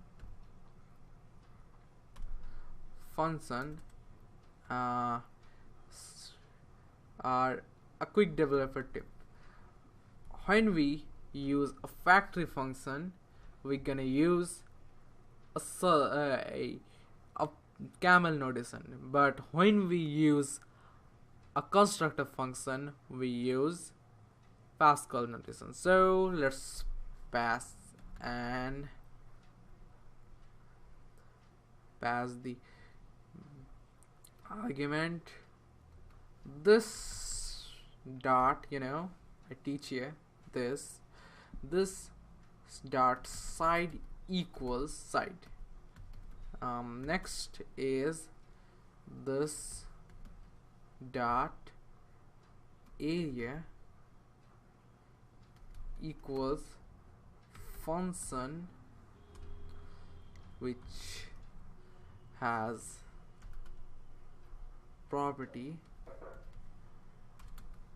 this dot side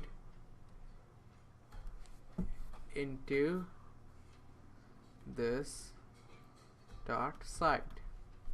So we got our things, and how we gonna use this, like this, as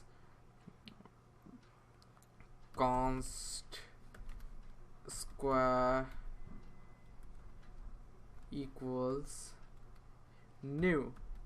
New is a reserved keyword, so you're gonna not use as a variable or something. And so new square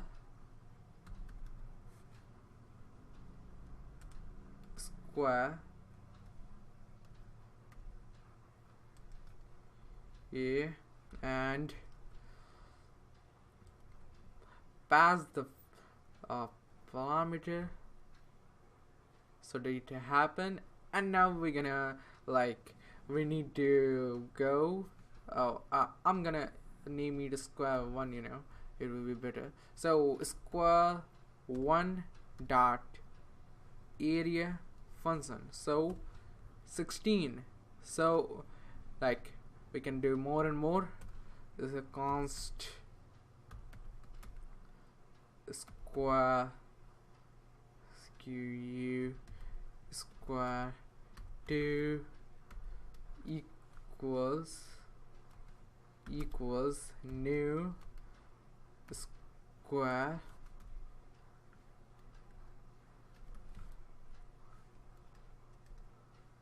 I have many spelling mistakes, nothing I can do about that, so comment to me if anyone know good ways so I can make less spelling mistakes.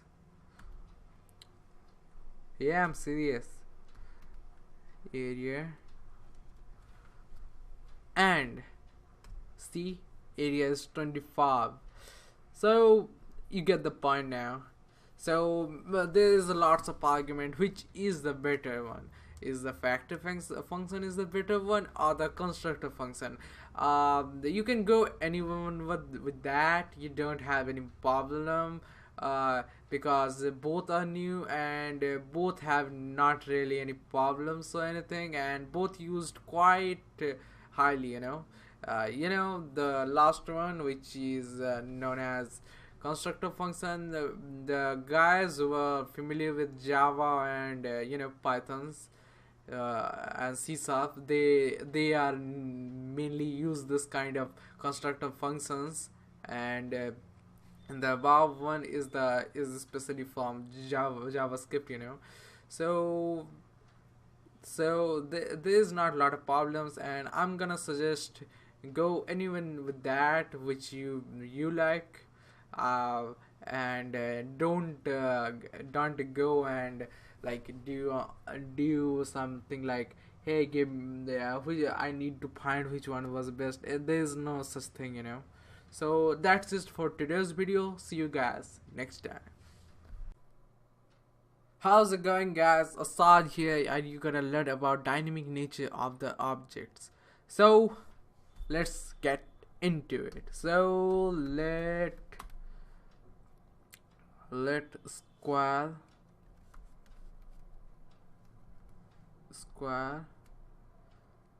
equals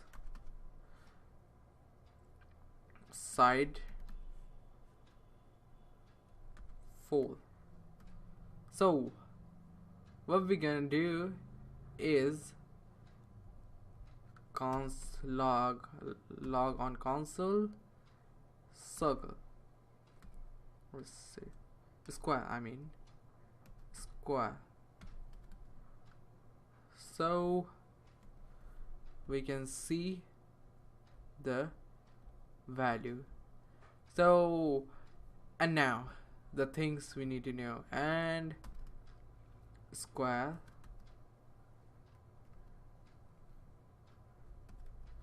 dot color equals green. So there is other property which is called green, and we can also add functions and stuff like square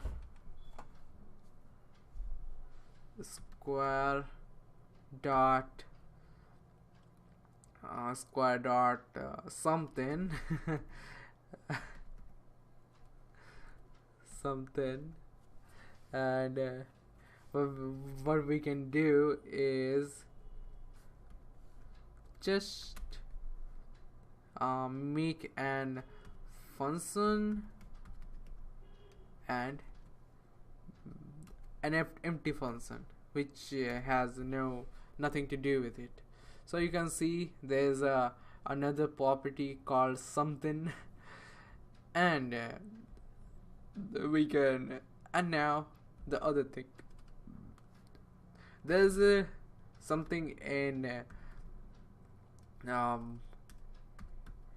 JavaScript called delete operator.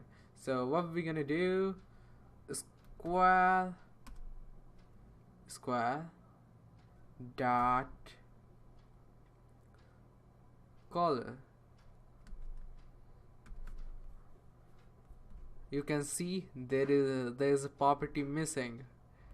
So by this way you can delete properties from properties from the this object. Delete square dot something. So we can remove the something. Oh, something, what the heck? Yeah, yes. What just I did? Oh yeah, that's a high spell mistake. Yeah, what the heck? Oh yeah, it's a big ass. So what we're gonna do, we can see that we just removed it. And now you are asking you have, maybe you have a question that how can he, like, if we just remove and make it constant, it still works. See, So how can we do this kind of things, like deleting stuff, adding stuff, but what kind of constant it is? So uh, it's, uh, it's a variable which is a constant. This kind of variable it is, you can't you can't do this things like circle equals this. So what gonna happen is now, um oh fuck, just right here, so like square like this, you're gonna get uncaught error because you can't define it, because you can't directly change, but you can add stuff, delete stuff. You can't change the side like to 4 dot side like that, because it's a constant. You can't directly do that, and just you know line comment that line, you're gonna back your side. Just so that's it for today's video, guys. See you guys. How's it going, guys? And you're gonna learn about constructor property. So what we're gonna do is, we just made a previous section, we just made these things, two type of constructor property, functions, and the other is constructors. So what we're gonna do, there is called a property. So square 2 dot constructor. So it has a constructor property of square, right? You can see here that we made with this constructor, so it is calling this person, which is a constructor property. Let's see what this constructor property, this have which constructor property. So let me do that. Square 1 dot constructor. Uh-oh, you know what this is?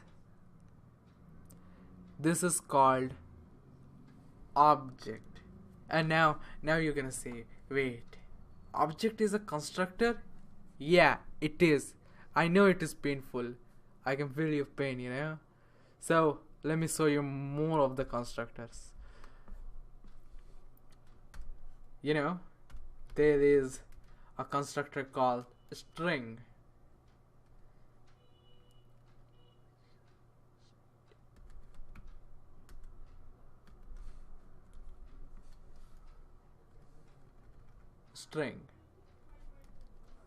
Now you're gonna say, wait, is it a string called this things like Assad and this things like that? Yeah, it is that, because this is what we were using. You can see more, like this new boolean. Yeah, it is also a constructor called boolean, true, comma, false. Yeah, these are constructors. Nothing we can do about that, all more we have, like we also have numbers, this is a constructor too. 1 2 3 4 5, that, and so now you get the point. But now everything is a constructor. Everything we know is a constructor.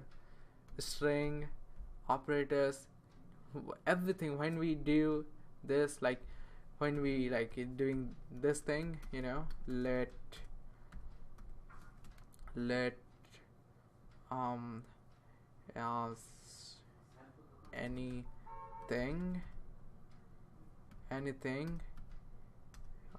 anything equals something. So what we're doing is creating a constructor. What the heck? What just happened? Oh, sorry about that. Sorry guys, it's big. Yeah, so when we do that, we do this kind of thing, and now you will know this. Anything dot constructor. So what it is? A string. Yeah, it is a constructor. Nothing we can do about that. And nothing. And the another thing we have, like let other thing, other thing thing equals, it's not will be a string, it will be a boolean true.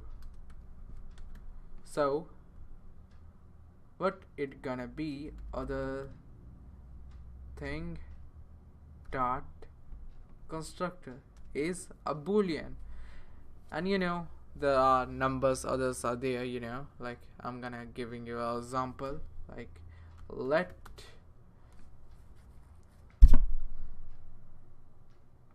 this no that equals 12 23, and what we're gonna do, that dot constructor is number. So every single thing which we do are a constructors. This is a constructor, this is a constructor, everything is a constructor.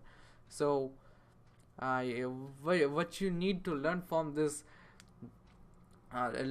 tutorial is everything is a constructor, and what we're doing is a way and something, a process to create a constructor. This is a way to create a string constructor, this is a way to create a boolean constructor, this is a way to create a number constructor. So that's it for today's video guys. See you again tomorrow. Hey, how's it going guys? Assad here, and you know, I'm gonna tell you a story what happened to me back then. One day I was coding, and then I realized that functions are objects. Yeah, it was painful. I know it was painful. Let me show you. Let's create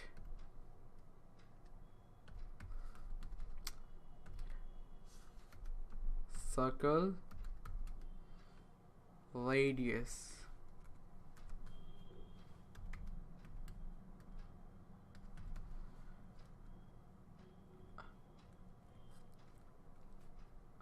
Radius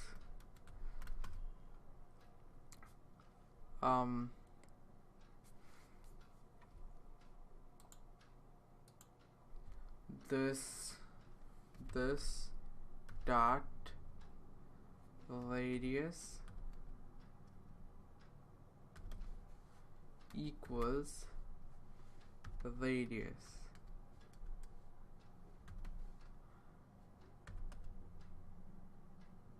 and this dot draw equals functions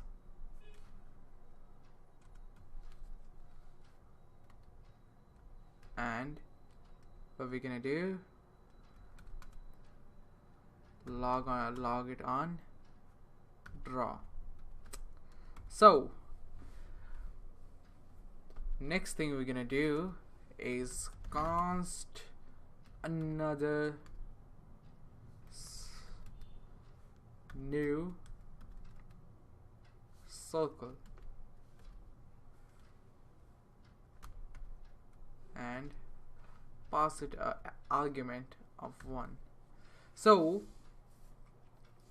when you look the name of the circle, you know, there's something called name. Every property has that.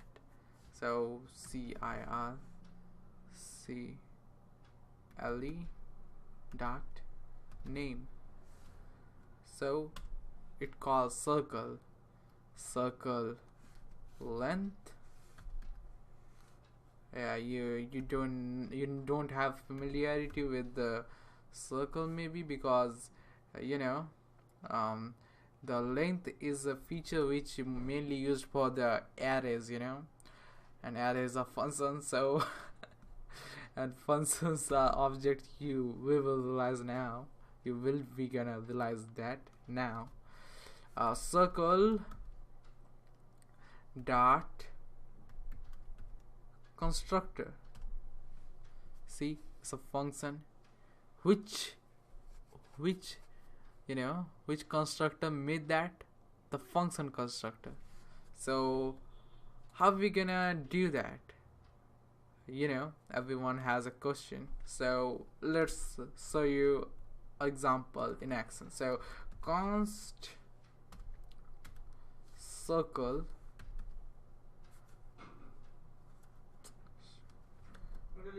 one and equals new function. When you do that, you will realize that, and yeah, you need to so first you need to do is pass an argument which is a radius here,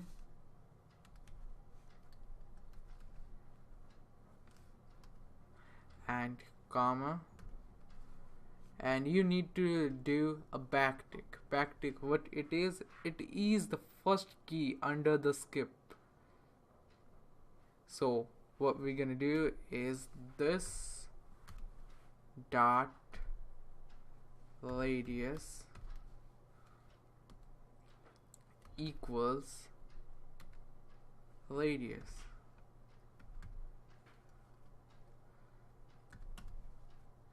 This dot draw equals function, which have draw the console log.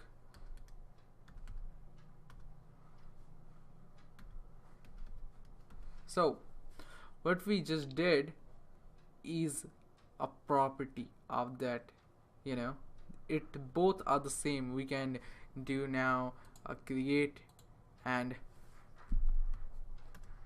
object with that constructor. So what we're gonna do is const circle equals new circle 1, which has a radius of 1. And what the heck, what just I did?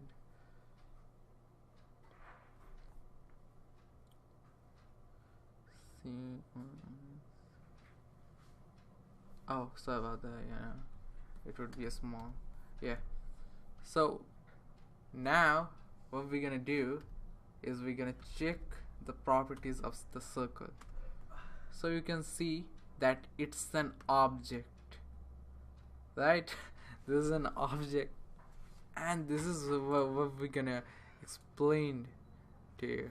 And what we're gonna do is remove this codes of here and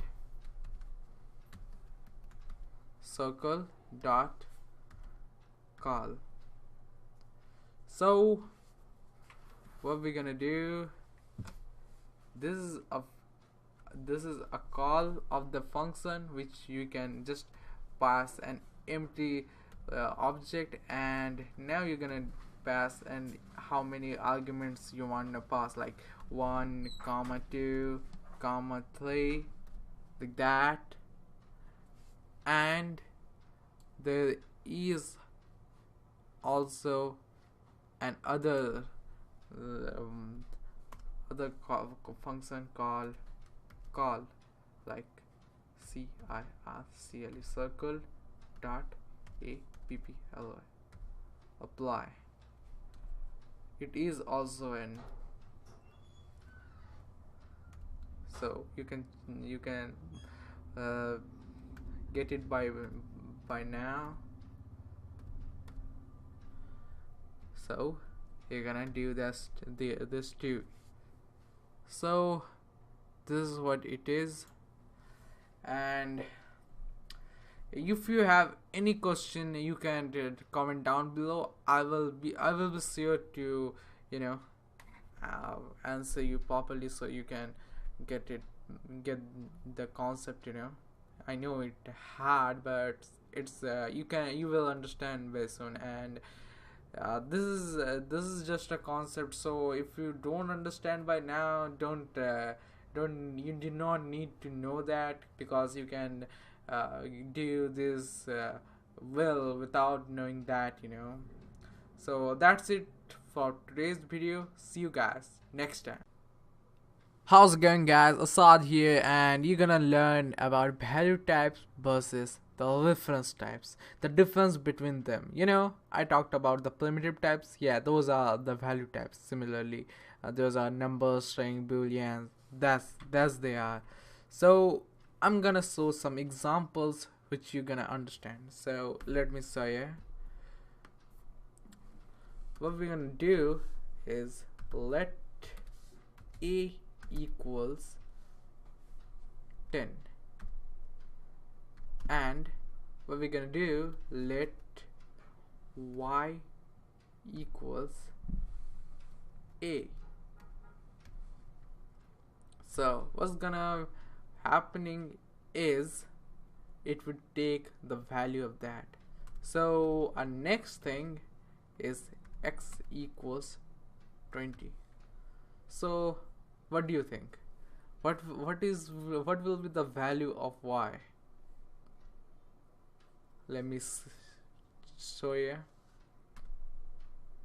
The value of y is 10, and the value of a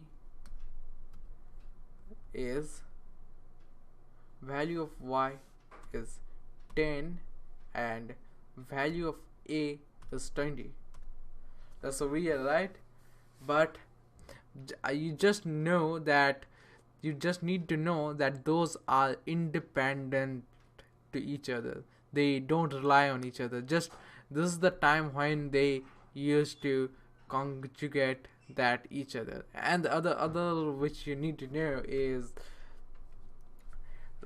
when you change this into an object, like this,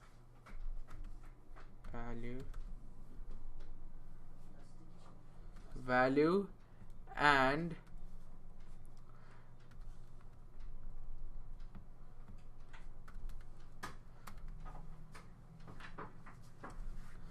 so what's gonna happen that, and we will change the a dot value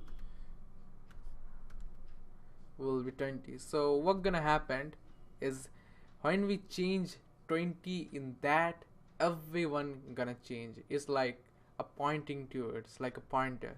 So let me show you. Y has a value of 20.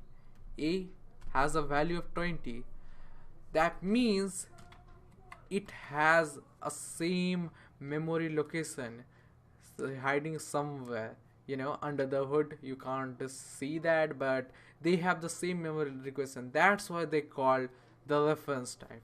So the conclusion is the primitives are copied by the value and objects are copied by the reference. So let's go and make another example, so you can either can understand properly. So let number equals 10 and functions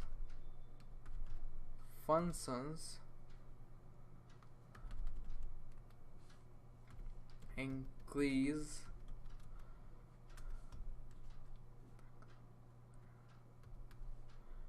number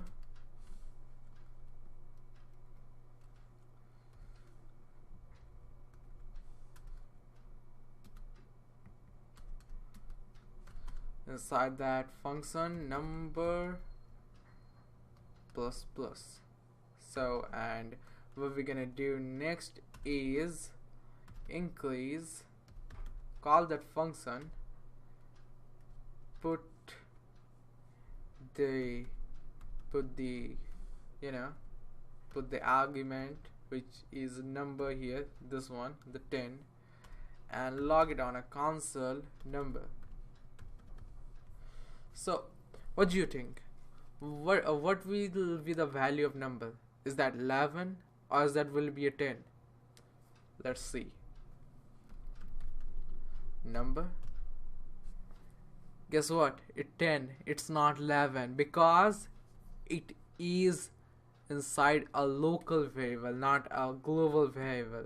When we change like that, it makes a value. So let's do another thing. What we're gonna do is an object, take an object and just make value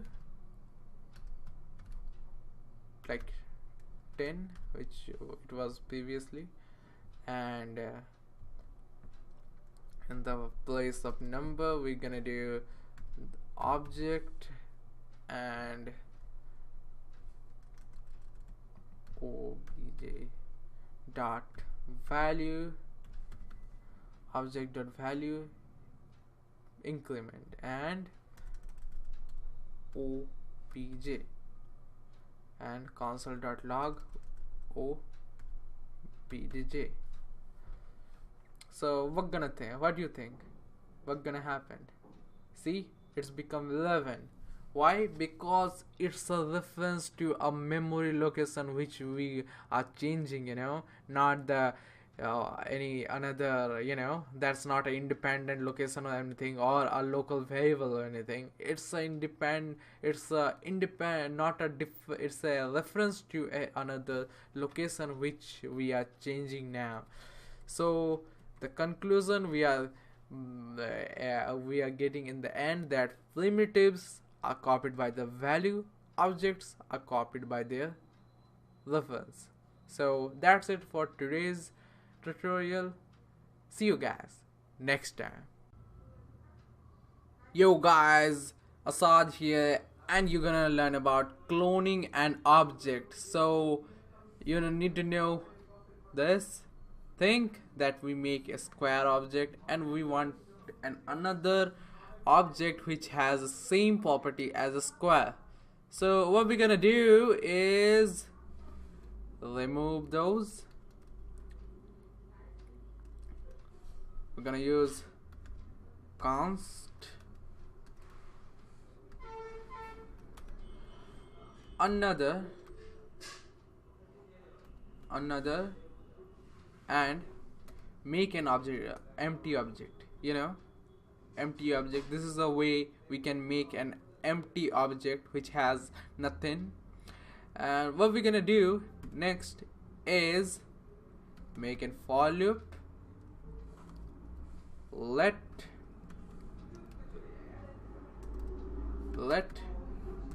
key n square. So, and then what we're gonna do is another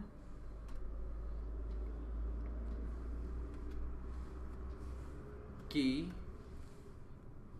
equals square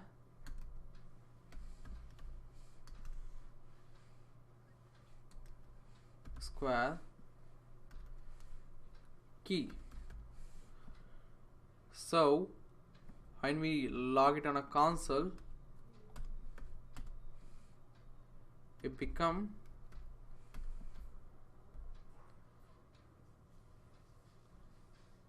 so about that. Yeah, we get that property. But there is a problem, one problem with this method. You know how? Like when you gonna use another dot area, it gonna not gonna possible quietly, you know. We can't do that. So and this is and also an old function, you know. What we're gonna do is use a new method to do that. So how are we gonna do that? We use an object dot assigned. You know, talk about earlier the object constructor. It has an assigned property. So what we're gonna do is const another, yeah, and what we're gonna do is put object constructor dot assign and inside that we're gonna pass an empty object and square, the old object. What we're gonna do for us is make that object. We can do cool thing with this stuff, you know, like you want to have one more property in assign. So what we're gonna do is make like another property, thing like color,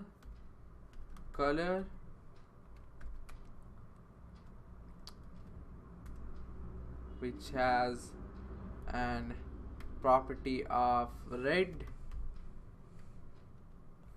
See, there's one more property, and there's another way to do this thing.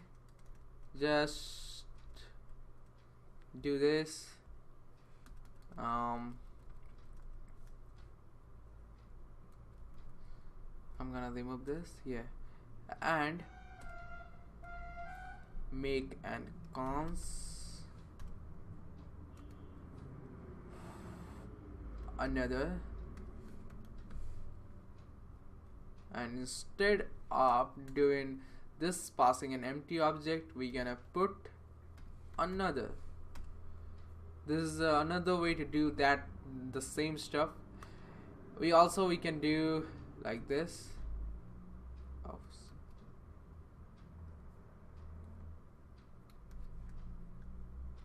Next stuff, what we're gonna do is another way, which is the dot method. Const another equals an empty object which has inside 3 dot. We're gonna put square, or you can say the object which you want to copy or you want to clone. So what we're gonna do is copy that object. We add stuff by like this, you know, the way color equals red,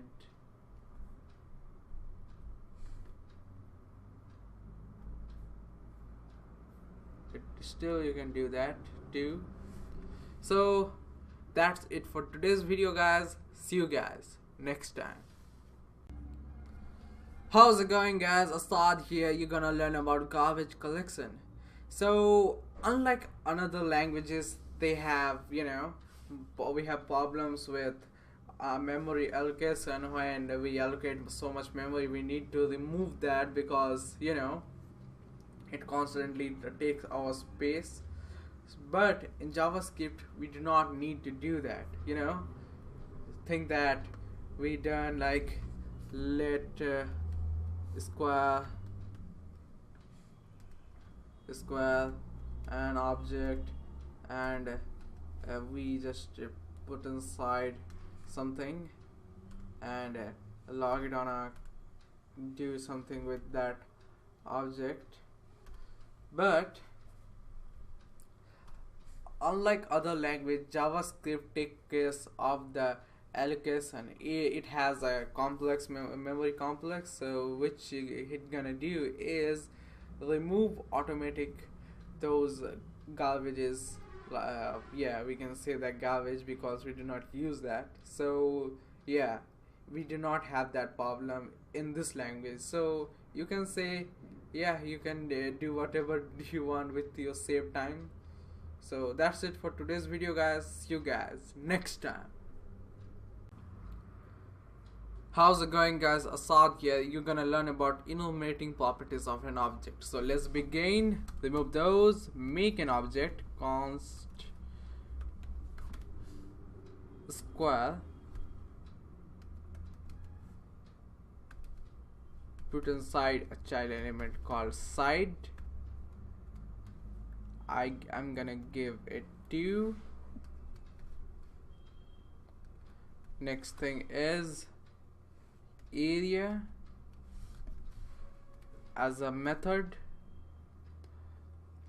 and what we're gonna do, return the usual format of an area. This dot side enum, this dot side. So after that, what we do is by for loop we got the keys and the values of the object. So this time we're gonna try like what we do in array. This time we're gonna try how we do that. So let's begin. For make a local variable key n square.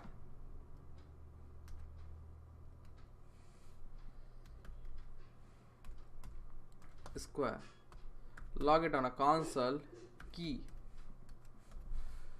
So let's see, we're gonna see the keys of the object. So how we gonna show the values of the object? So what we're gonna do is key. So we're gonna show inside those keys. And now let's try with for of key. You know, the especially for arrays key. Let key of object, you know, I mean square. So about that, square, key of square, log it on a console key. So what's gonna happen, we get an uncaught error because it's we do generally do this kind of way, but this gonna not happen. This time it's not gonna happen because it is not possible in this case. So let's do how we can do it. You know, the constructor object, yeah, object constructor. So you know, this constructor, it has a property called keys, and if we bind that on square, so it's gonna happen that we can get those keys of the object.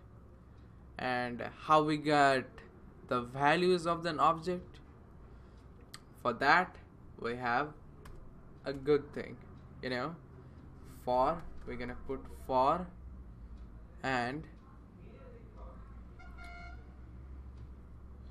let, we're gonna make, you know, usual syntax of. Now this time we're gonna tell entry instead of key, and object and it has one more property called entries. Entries cover on the square,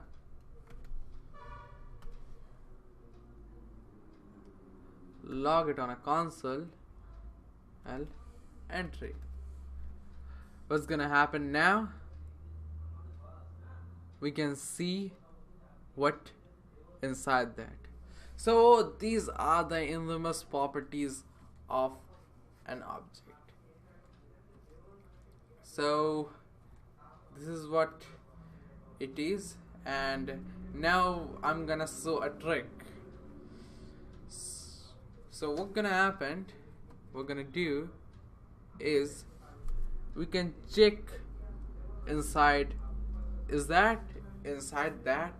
So we're gonna check if, make an if statement, and let's type side and in circle, I mean square, and what we're gonna do, log it on a console if it has the property yes.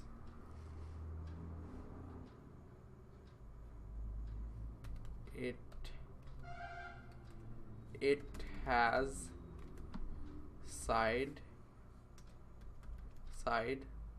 property.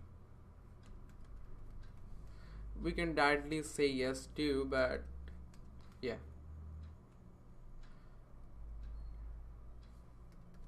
So what we're gonna do is check, what the heck, what I did, man, that's a weird thing.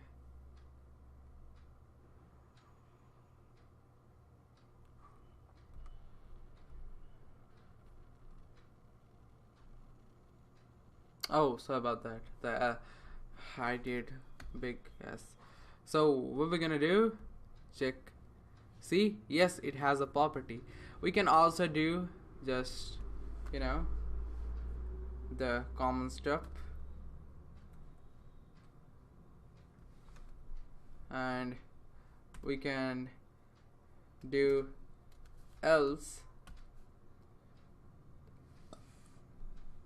log it on a console, no,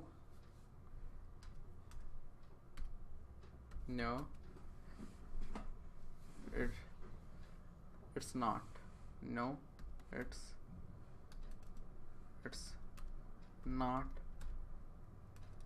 not have that property. So I need to set that property, yeah. And we can check other properties like color. If it is have, we're gonna say yes it has, and it not, because it hadn't have that property, it has, no, it's not have that property. So that's it for today's video. See you guys next time. How's it going, guys? Asad here, and you're gonna learn about template literals. So from ES6 you're gonna have a new literals. I talked about literals earlier, that, you know, boolean literals, string literals, but there is a new literal in ES6 called template literal. So what it is, you know, there is this problem with the string literal. I'm gonna show that what is the problem. Let make const and message. So what we're gonna do is, this is my first message. So when we check on a console message, we can see this is my first message. If we want to change line, so what we're gonna do is use n. So when we do that, there is different lines, they are in different lines. And if we want to put, you know, this semicolons, so what we need to do is this. But when we do this, this has got elephants. So what we do then, we need to use this characters like this, you know, this, and put inside that, make one more character inside that. And we also need, you know, end the line here, and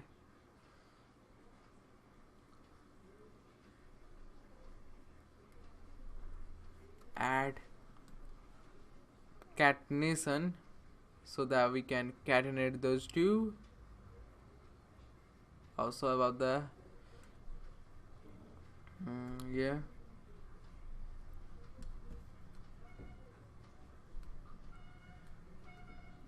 And so when we do that,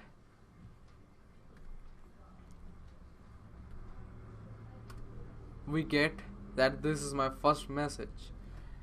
But in template literal, we can do awesome things like, you know, the backtick character, this one, which is beside one, you know, is it's below the skip button, the first button on the keyboard.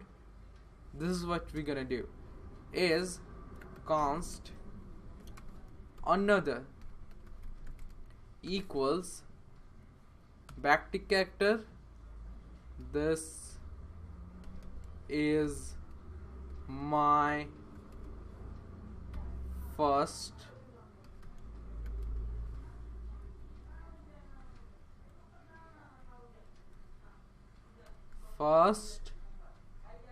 message.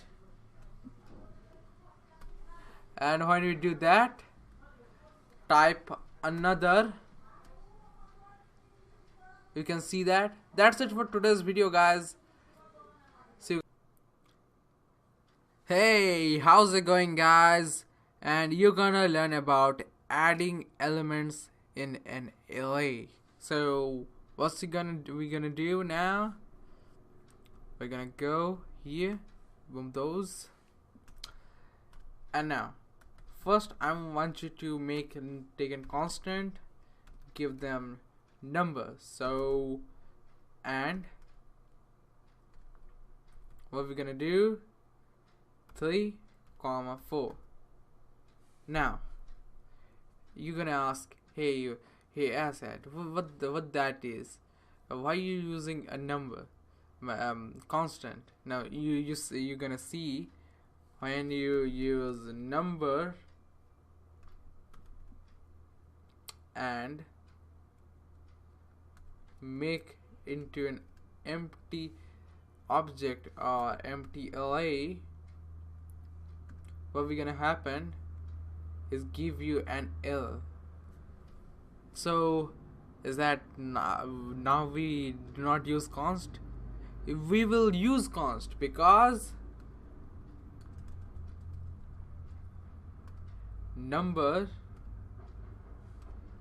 we can add stuff in this array, we can remove stuff from this array, but we not gonna change anything like the structure of this. So this is what we call a constant. So what we're gonna do, number,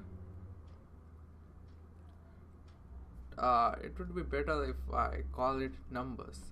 Yeah, numbers dot push.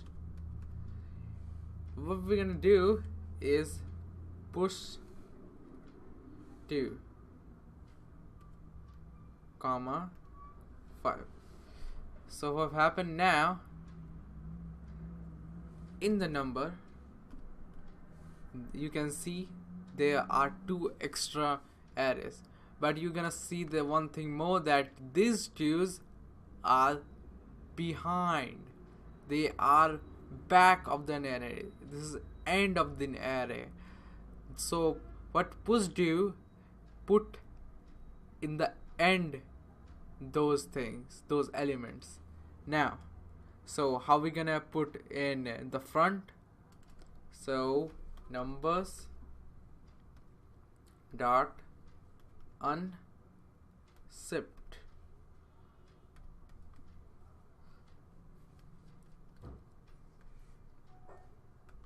This is what, when we want to push, you can say add element in the beginning of the array. So you can see again numbers, see 1 2, and now we can put middle 2 like this is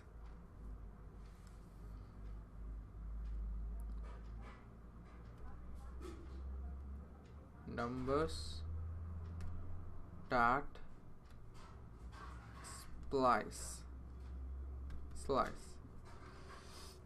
So first you need to put when you want to give that number. So if you want like in number 2, or how much beside that, so you can do like 2 if you want it in the second place, and 0, and after that we're gonna use a comma b,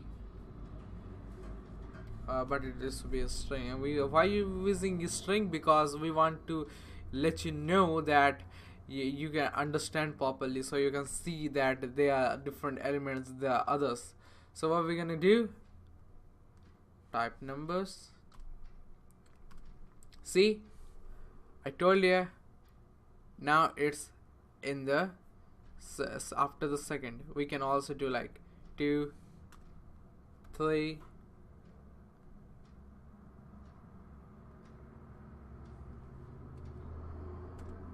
see, this is what we can do with this. You see, it's just replace. When we do this kind of thing, we can replace. The second is for the replacing, and that's why we want to put zeros. And when we do that, it's not gonna replace anything. We want to replace only one element. You can see we are just replacing one element. So that's it for today's video, guys. See you guys next time. Peace out. Hey, what's going on, guys? We're gonna learn about finding elements. So what we're gonna do now is just remove those.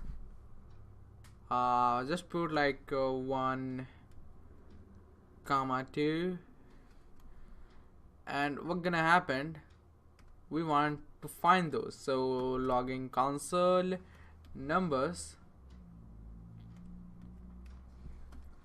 dot index of, there is a element inside that called index of. So what we're gonna do is pass an argument, like we want to know the index of 4. So we're gonna pass 4. What happened? What the heck?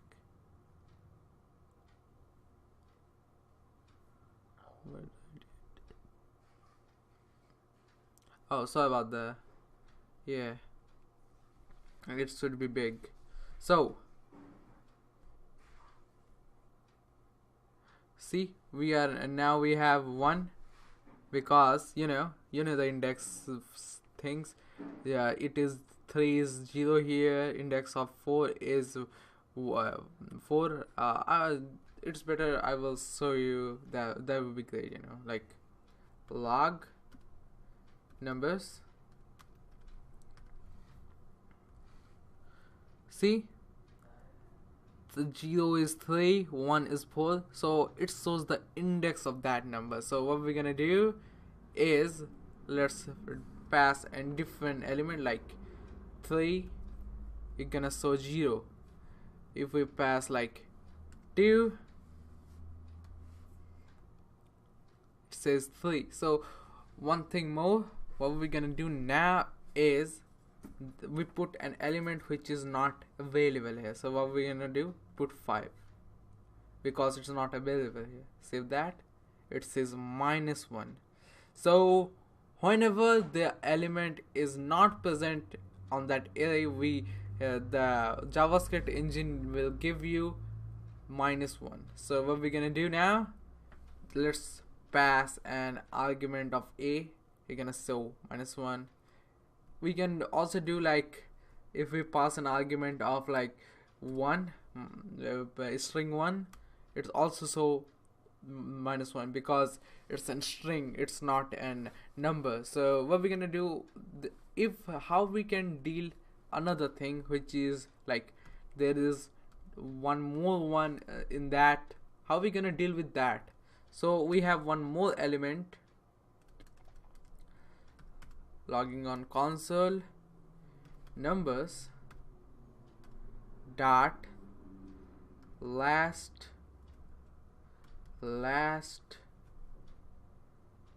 index of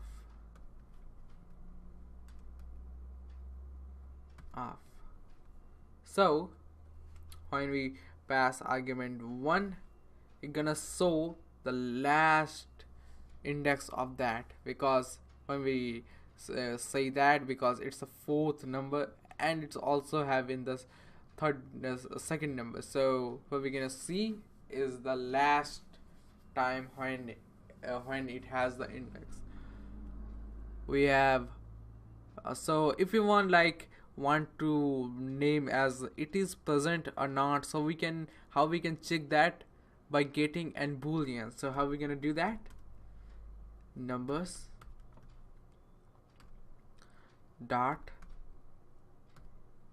index of 1, pass an argument 1,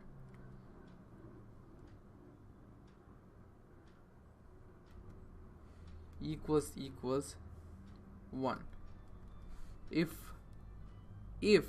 it's equals to not equal to -1, it should be true, so it's gonna show true. But it is kinda ugly, so we have one more element called includes dot includes. What it does, it will give you the it will give you a boolean value, is it including that or not. So let me show you. See, it says it's present in it. So that's it for today's video, guys. So like, subscribe, and don't forget to check out my channel, and see you guys next time. How's it going, guys? Assad here, and you're gonna learn about finding elements. Yeah, we know I gonna talked about last time, but it was in primitive types, not in reference types. So in the value types, it has its own value, but in the reference type, I told you earlier maybe that it has a location where it's stored. So let me show you. I need to remove that. We're gonna use const courses. I make lots of spelling mistakes, I don't know why.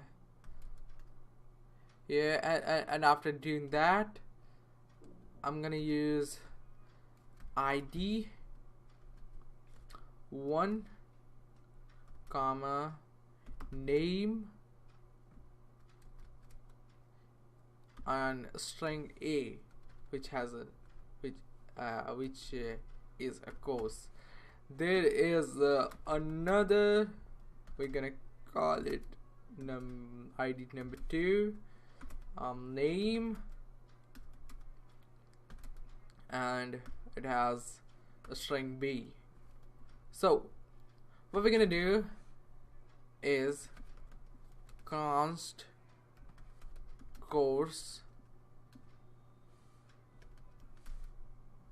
equals courses dot find functions.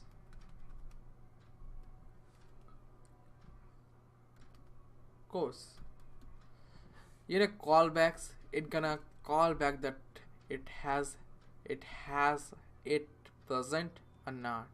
So what we're gonna do, after make that function, we're gonna put inside that and return an object if it has that course dot name, so equals string A. So after doing that, we gonna do that, and after login on the console, course. This is how we find in elements in reference type. It's gonna show what I just did.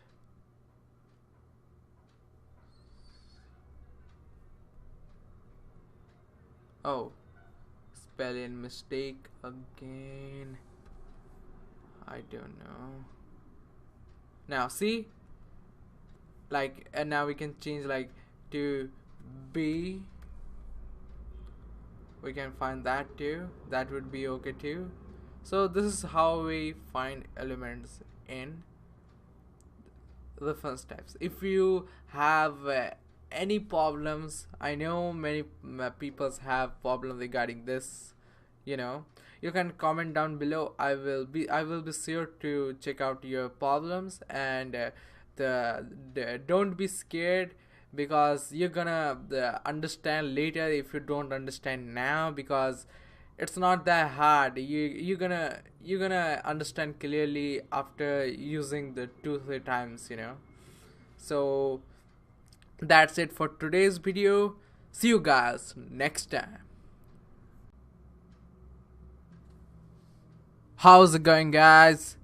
Last time I talked about the finding elements in reference types. So I realized that it becomes a large function. So what I'm gonna teach you that how we can sort in that function with arrow function. So how are we gonna do that? First we're gonna remove this function name and remove that too, remove this too, curly braces, and remove this return. Instead of that, we're gonna use equal arrow. If it doesn't have any any parameters or arguments, so we can use this empty parameter. But if it had, so we can do this, what it is before course. So how are we gonna read that? Course arrow functions to course dot name equals B. So it doesn't make any difference. It is the same function. So you can see that too, yeah. And one thing more, it only available in ES6 though, but don't you worry, your browser is now supported ES6, I think. So that's it for today's video, guys. See you guys next time. How's it going, guys? Assad here, and you're gonna learn about removing elements in array. So last time we add elements in array, and now this time we're gonna remove those elements. So how are we gonna do that? remove those old stuff, and const the number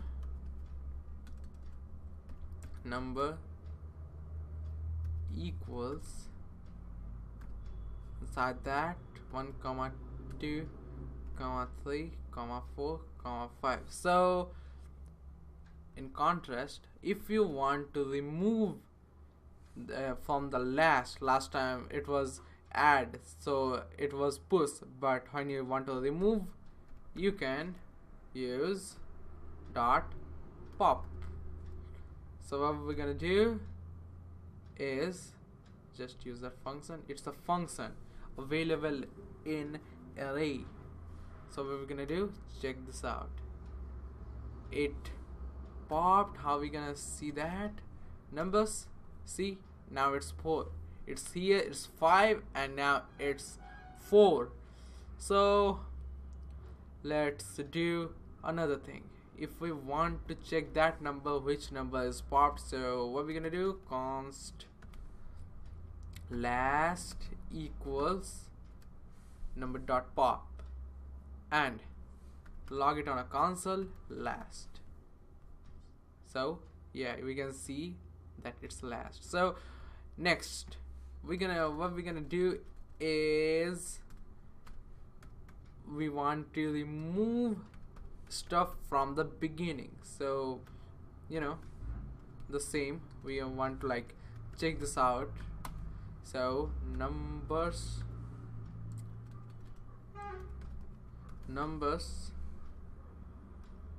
dot shift is number dot shift. You're gonna see that. A second. See, now you can see the first and the last is removed. And now if you want to remove from in between, so what we're gonna do is first I just comment out this lines, because either that you can't understand. Last time it was slice,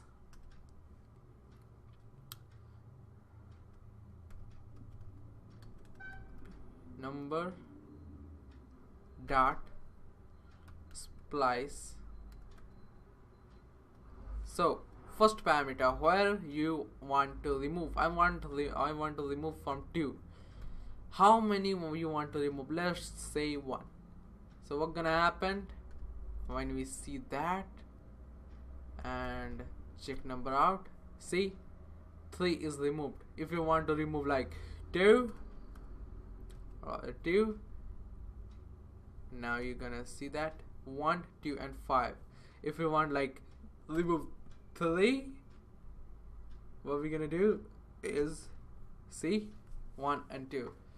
So hope you understand. Hope you like, subscribe, and check my other videos out. And that's it for today's video, guys. See you guys next time. Hey, how's it going, guys? And now you're gonna learn about emptying of array. If you want to remove inside every element, so you can do this kind of things. Like I'm gonna show you now.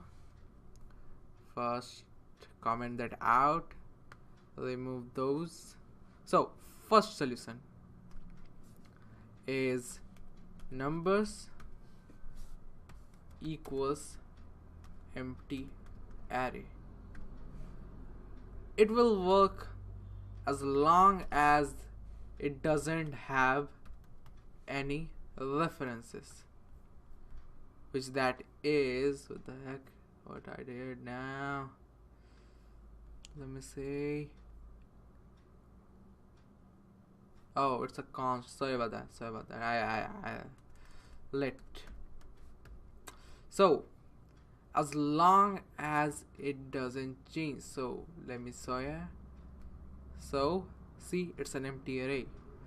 So it doesn't have any reference. That is, I'm gonna show you. Let another equals numbers. you can see that it still have empty array, but if you log another out, you can see there's a reference to it. So we have a solution for that, which is numbers dot length element. You know that length element will make it to 0. When you do that, it becomes, oh shit, sorry about that, you know, length.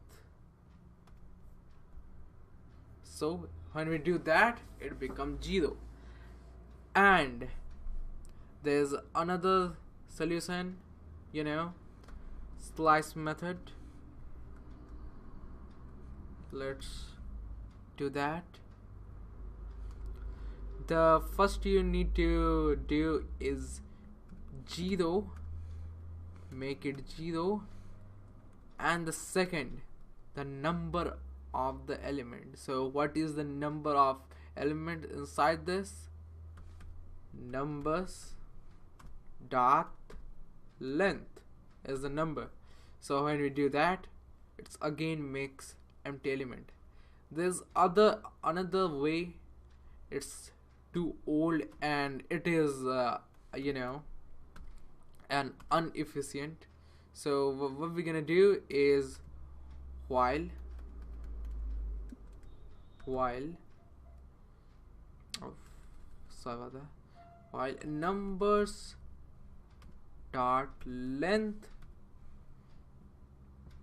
greater than 0, until that happen, we're gonna do numbers dot pop. Okay, it also, oh, what the heck I just did. Oh fuck. So until that happen, it's gonna do that. So I think I made a mistake somewhere.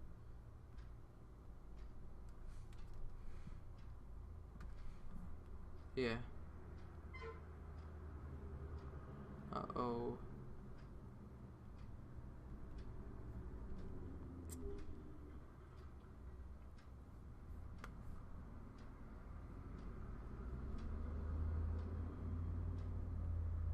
You know, my browser just crashed.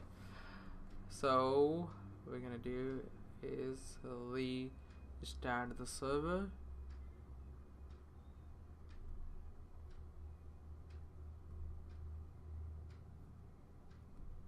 Yeah, it's 0. So that's it for today's video, guys. See you guys next time. How's it going, guys?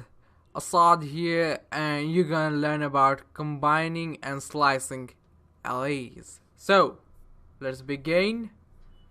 What we're gonna do now, remove those. Let make a constant, name it first, and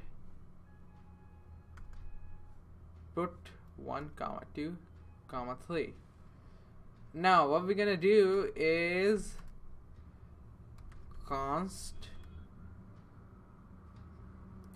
second and make another array up to 4, 5, 6. So after that, const combined equals first dot concat. What is that? It concatenation the second one on the first. It's this is what it gonna do now. So when we like log on the console combined, it will show that how we add both of them.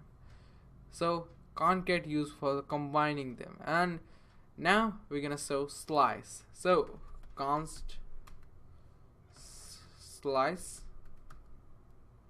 and what we're gonna do,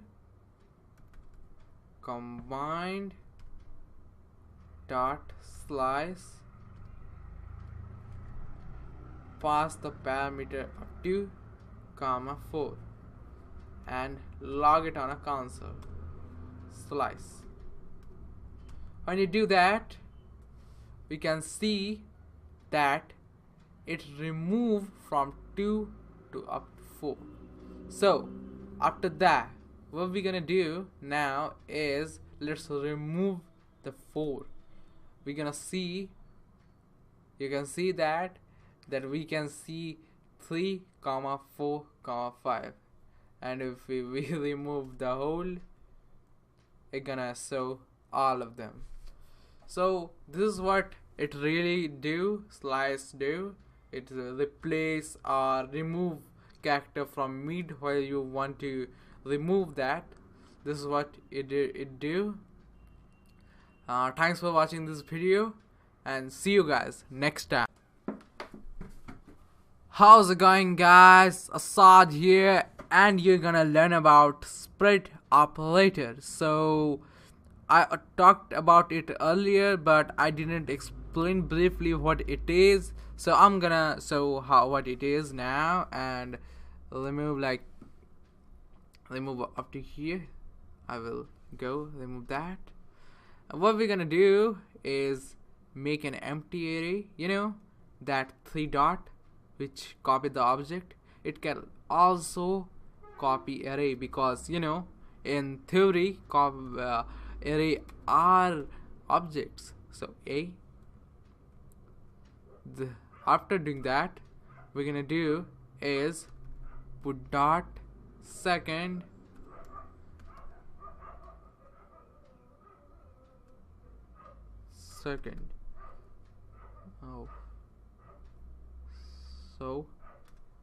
and if we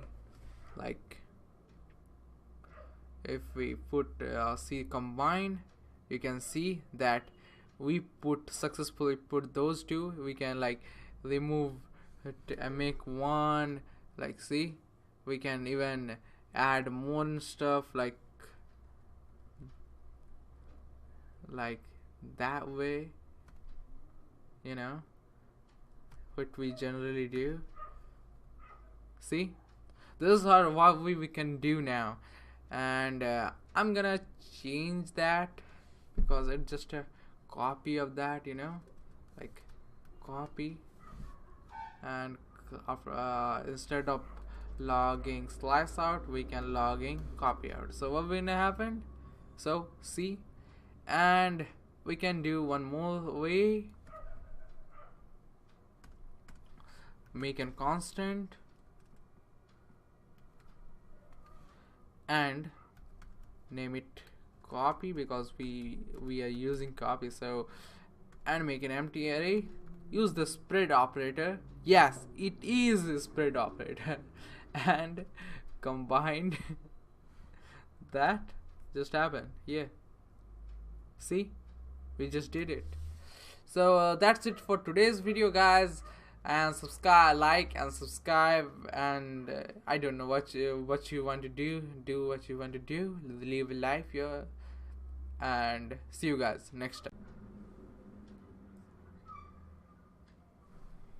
Hey, how's it going, guys? Assad here, and you're gonna learn about iterating an array. So what it is, printing one after and one on a form. So this is called iterating low, and what iteration does, like the loops, for loop, those loops are iterators. So what we're gonna do, change that to numbers and add one more, so we can have easy, easy stuff.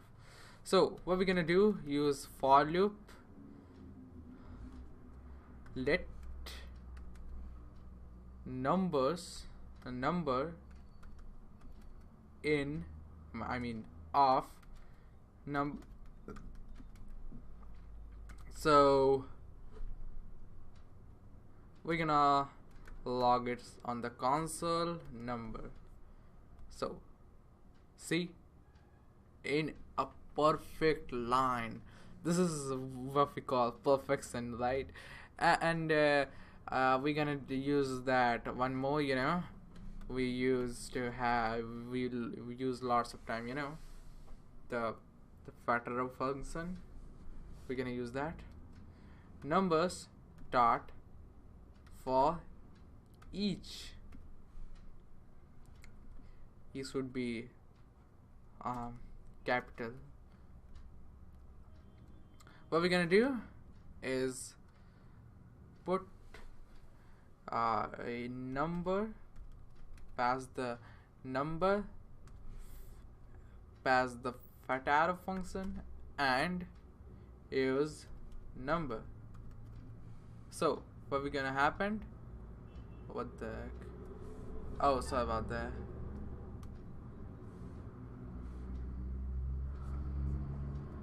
I did some mistake, Oh, this is the mistake. So as you can see, I'm comment that out so you can see properly. Yeah, 1 2 3 4, and you can use any process you want. There is no big deal. And yeah, there's one good thing you can do with this function, comma index. Yeah, you can take that index, which you can't do that in that process. So yeah, you can see the index. So that's it for today's video, guys. See you guys next time. How's it going, guys? Assad here, and you're gonna learn about joining an array. So what we're gonna do now is go here, remove those, and const joined, take as a constant, and numbers dot joined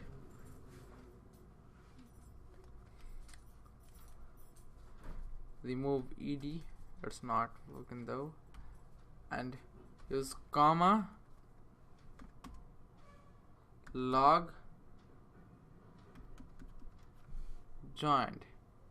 So when we do that, it's become a string. When we join that, it's become a string, and when we pass an argument about that, it is between that string. We can check like type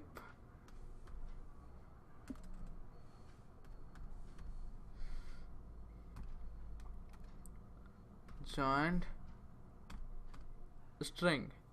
So there is a other thing called split, which is go hand in hand with this. So what we're gonna do is const something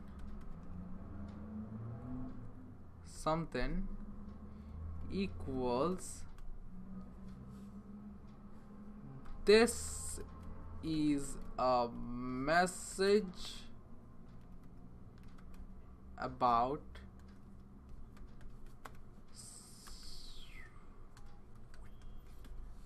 something.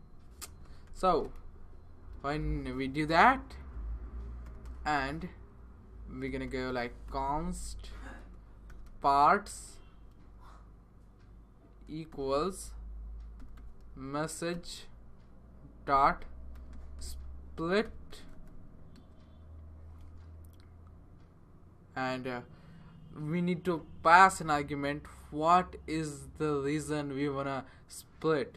Yeah, like you can want to split from space, then this space will become a splitters, or we can use like pass an argument like every I will become unsplitter. So what we're gonna do is pass an argument of space, and when we log it on a console, oh, it is something, and when we log in on a console parts, it becomes a string. See, and we want to like we can join that again, you know. This cons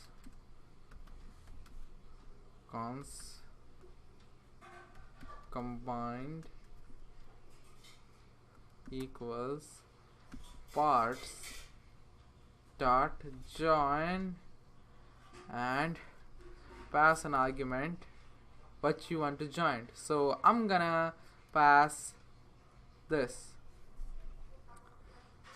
down slash, and what we're gonna do, log it out console combined.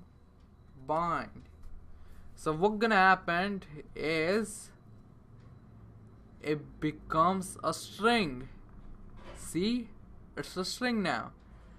And you can, in the real world scenario, you can use as a URL, you know, like like just I am showing you an example. Like you can see that subreddit, right? You see that you know, title, click on that. Oh, sorry about that. Yeah, see the title is props to design, and you can see there is a down slash in between those names, right? This is what we do when we use this kind of techniques, you know. So that's it for today's video, guys. See you guys next time. How's it going, guys? Assad here, and you're gonna learn about function declaration versus function expression. So what happened before that, we're gonna learn about functions. So we're gonna do is go function in depth. So there are two types of function expression, like function and name hello, and what we're gonna do, console.log hello, make it into a string. So when we do that and call that function from outside, oh sorry about that, yeah, call that function from outside, it's gonna show hello. So it happened, and after that there is another way to call this function. This process called declaration, function declaration, and now you're gonna learn about function expression. Let hi equals function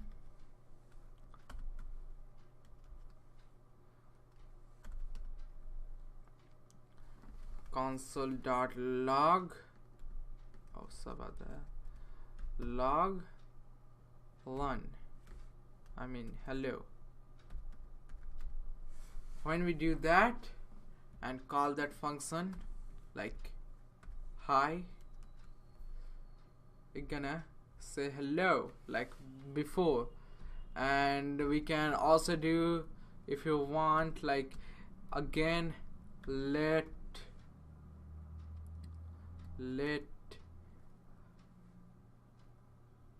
hey equals that function, and we can call it hello, hey. It is still gonna say hello. I think I did a mistake here. Oh, so about that, yeah. So that now we don't give that parentheses, you know. So recap, this is called function declaration, and this is called function expression. So that's it for today's video, guys. See you guys next time. Hey, how's it going, guys? And here is another video. So last time we learned um, function expression and function declaration. So in function declaration, we can call function before it defined. It work perfectly without any problem. But if we do an high like this, so it's not gonna work. An uncaught error. It's like, you know, like you are using a variable x equals 10, and you're using like logging the console about x, and see see they are the same errors though, the two errors here. So this is what happened when you call before the function. So in function declaration you can call before it defined, and but in case of function expression you can't. So that's it for this video. See you guys next. Hey, how's it going, guys? Now let's go with arguments. So what is argument? When we do anything pass with in parentheses between the functions, we call it an argument. Let me show you. Functions sum, and what we're gonna do is make that function, and now we will pass an argument a comma b. When you go to go with that, return a plus b. So we're gonna log it on a console. Sum 1 comma 2. The answer will be 3.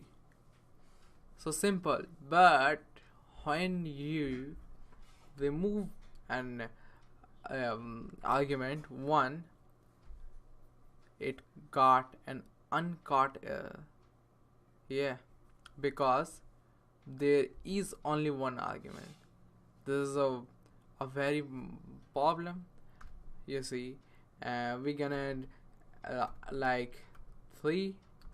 If we do like make 3, it's gonna work well. So what we pass and plus c, and don't pass any argument on that. So what's gonna happen? Let me see. None, because c is undefined. The value of c here is undefined, which is the problem here. So what we're gonna do is make and sum. So how much we can pass an argument, everything gonna add up to this sum. So how we gonna do that? So there is a special argument, there's a special object called argument. Even though it's only available in JavaScript, and there is alternative in Python, if you familiar with that, called args. For what we're gonna do, wrap up that argument and let value in argument, no, off. It would be an for off loop. So when we do that, we can make that stuff. Before that, I'm gonna show you what is the value of argument. We're gonna log that argument. Yeah. So what's gonna happen is give you the argument. So this is a array object like that. If we like add one more, so let me show you. Yeah, see, it's like an array. So we can use it as an array too. Let total equals 0, and what we're gonna do is for let value of argument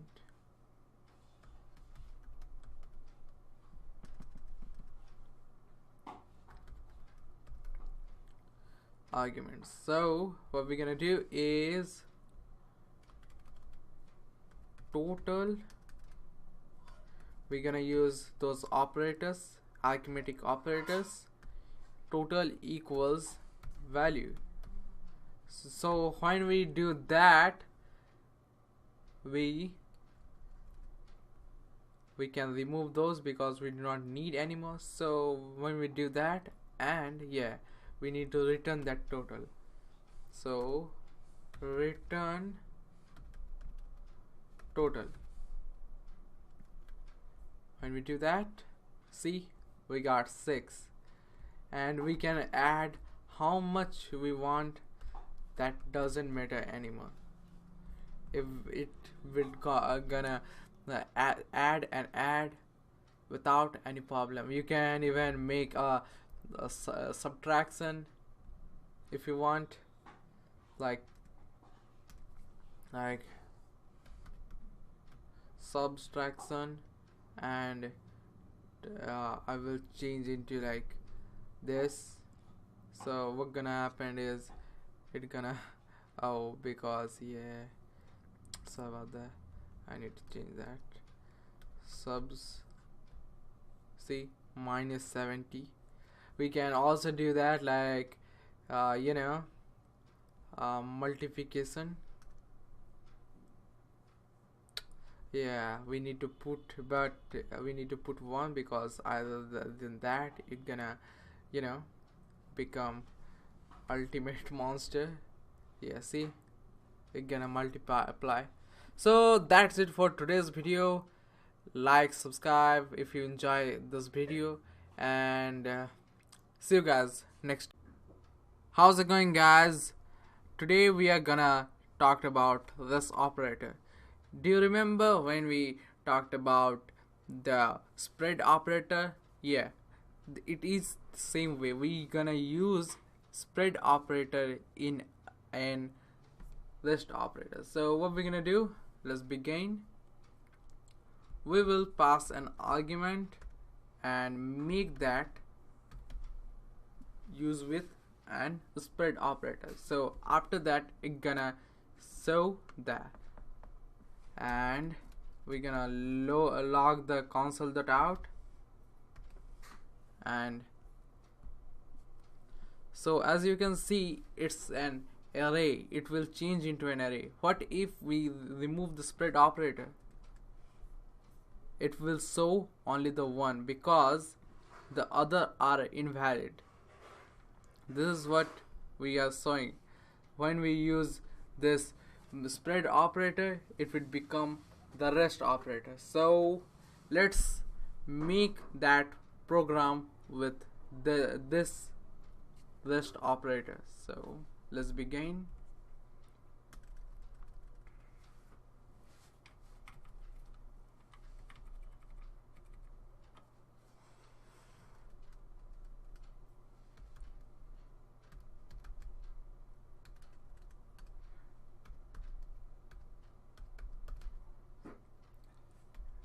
And now when we use args dot reduce.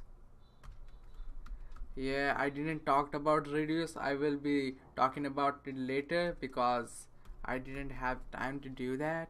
So don't you worry about that.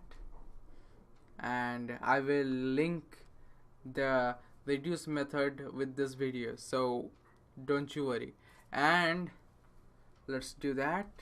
Pass both argument. If you are familiar with the other languages, you will understand what I'm doing. So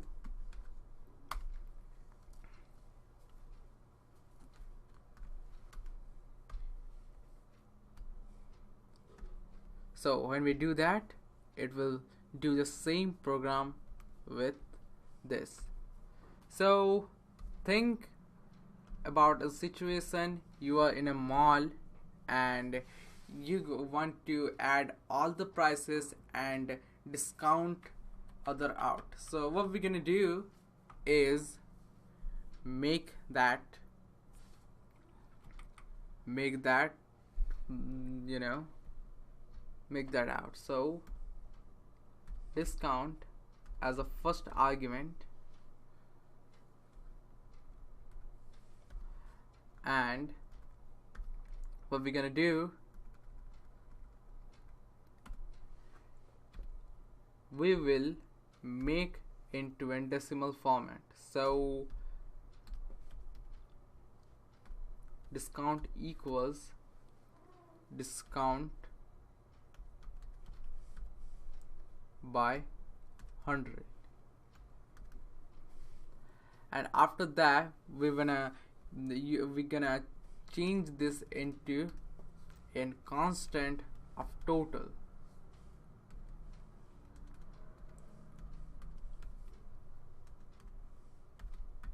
and equal that out.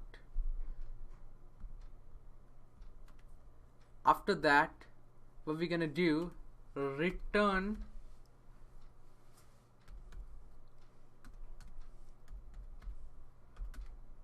total into bracket 1 minus the discount. So what's gonna happen is it will make that same thing. So first we pass the discount, let it take as a 10%, and what we're gonna do, prices 200 comma 300 comma 400. After that, when we do that, we will get the total prices with the amount. So this is how we're gonna make an shopping cart account with an arguments.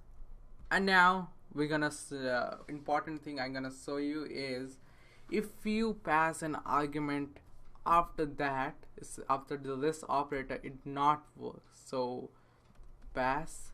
So what's gonna happen, it will get an uncaught error because you can't make any parameters after the rest operator. So keep this in mind, and that's it for today's video. See you guys next. Hey, how's it going, guys? Today we are talking about default parameters. So we pass an arguments, and those are also known as parameters. So let me create a function, interest.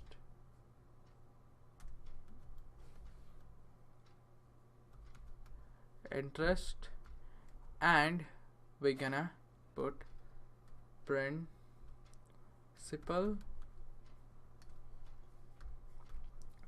rate and year. So what's gonna happen is, when we do that, we will return the formula of the simple interest. So principal into rate by 100 in a years.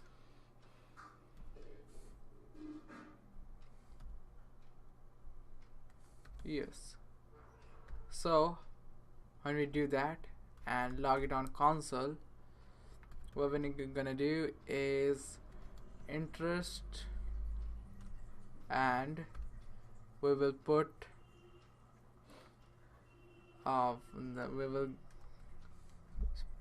the principal 1000, and we're gonna put rate as 3.5 comma, and we're gonna put year 1. So I'm gonna do that. It will show the interest for that, which is here is $35. So what we're gonna do now is we want some default parameters. These are parameters which we are putting. So what we're gonna do is put default parameters. Do you remember the operators?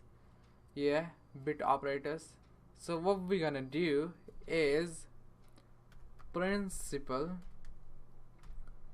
equals, no, sorry about that, rate equals rate or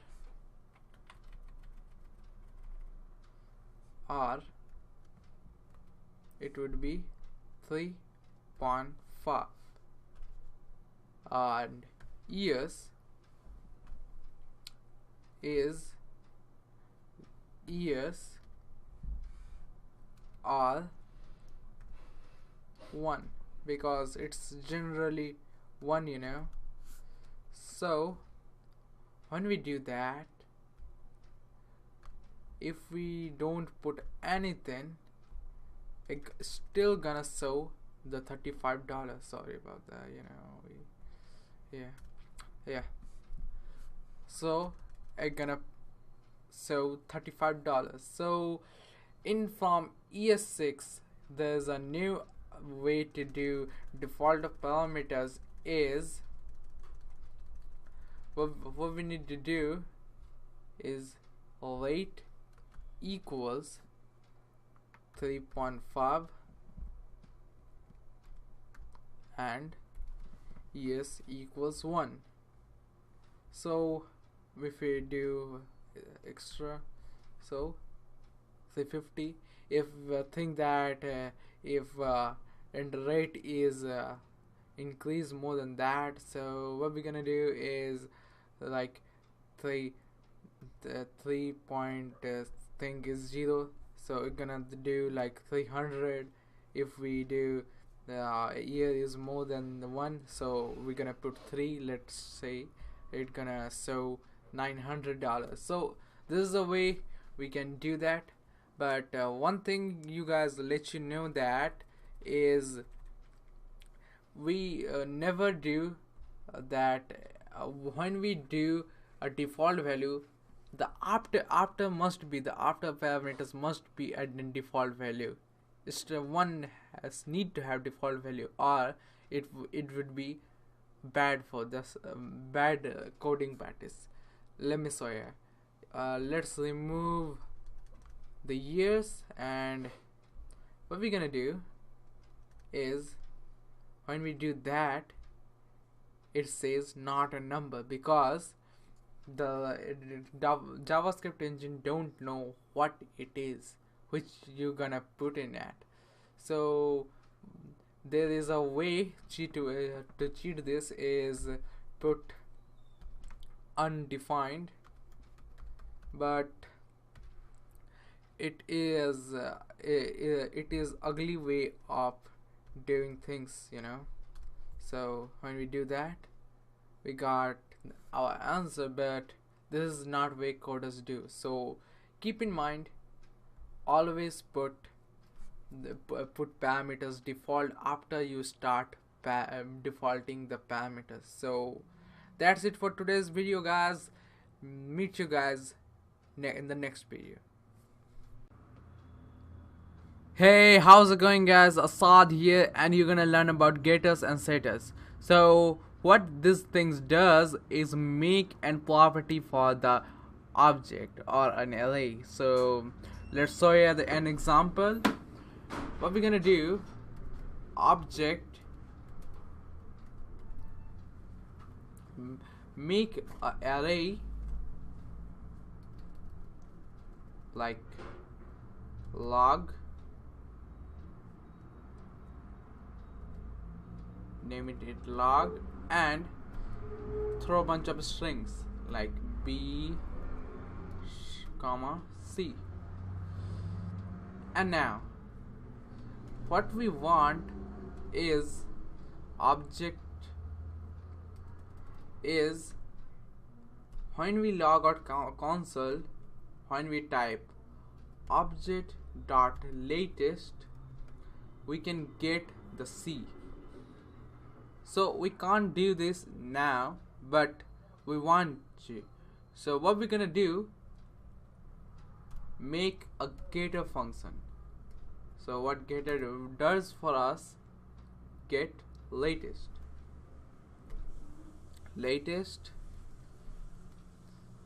and if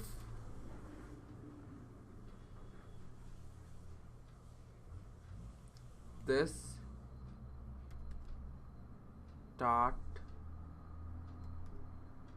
log dot length, we will set a length for that.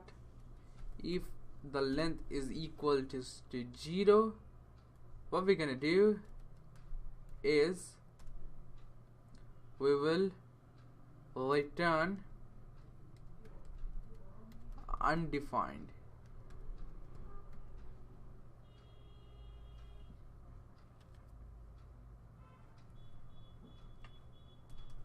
We will return undefined, and if it fulfills the condition for that, so what we're gonna return is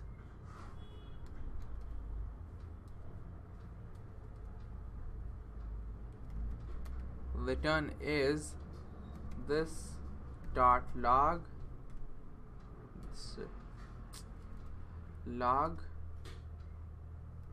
dot this dot and pass an parameter this dot log dot length -1. So what it happens is when we log that on console, we will get the latest. There's a mistake. We will get the heck.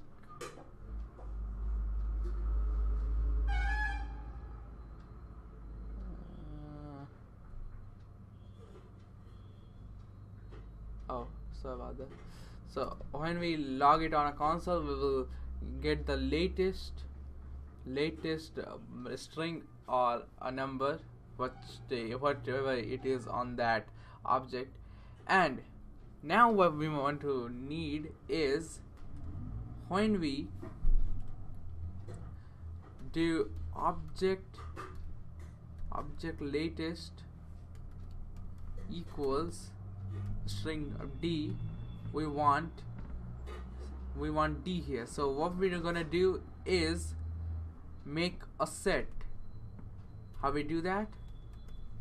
Type set latest, pass an parameter called value, and now what we're gonna do is make that as a function, this dot log dot push. When we do that and give value, when we do that, we can use that latest as a set. So you can see what we can do with that set and get, and this is also known as setters and getters. So that's it for today's video, guys. See you guys next. Hey, how's it going, guys? And you're gonna learn about error handling in JavaScript. So first of all, we need to know what error is. So error is a constructor function which do and work to throw an error. So let me show you one. Throw new error.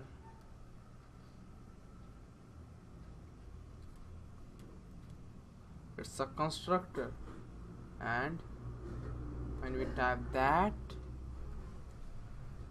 inside parameters what we want to throw, we can say error as a string. What we do is just type error. So what happened, it will take and say that it's an uncaught error. So we can also do like my first error.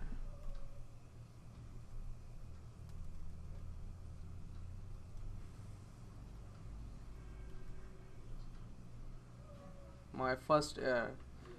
And one more thing which we can do is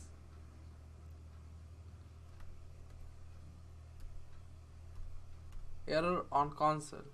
So see, it's an error now. So this is what the work is of the error. So what we're gonna do now is revive that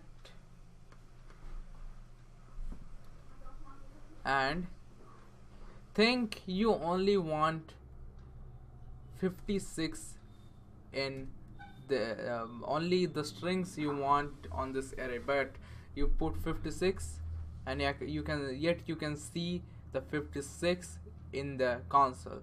So this is what you don't want. So what we're gonna do is make an exception that will give you an error if it's wrong. So what we're gonna do, if type of value is not equals to string,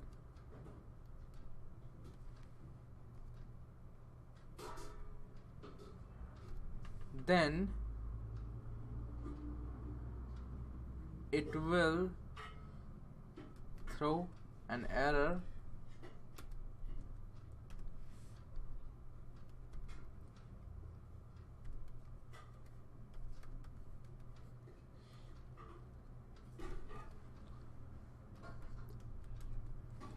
of this is not a string. So what happened, it will say that this is not a string, but we don't want like error handling like this. We don't want red in your console. So what we're gonna do now is make an try and catch block. There's another thing called finally. I will take you to in later. So what we're gonna do, put that on try, and this is gonna do is try will execute this command. After that, if any error occurred, what this is gonna do, that catch, after that catch will catch the exception of that error. So what we're gonna do now is console dot log e.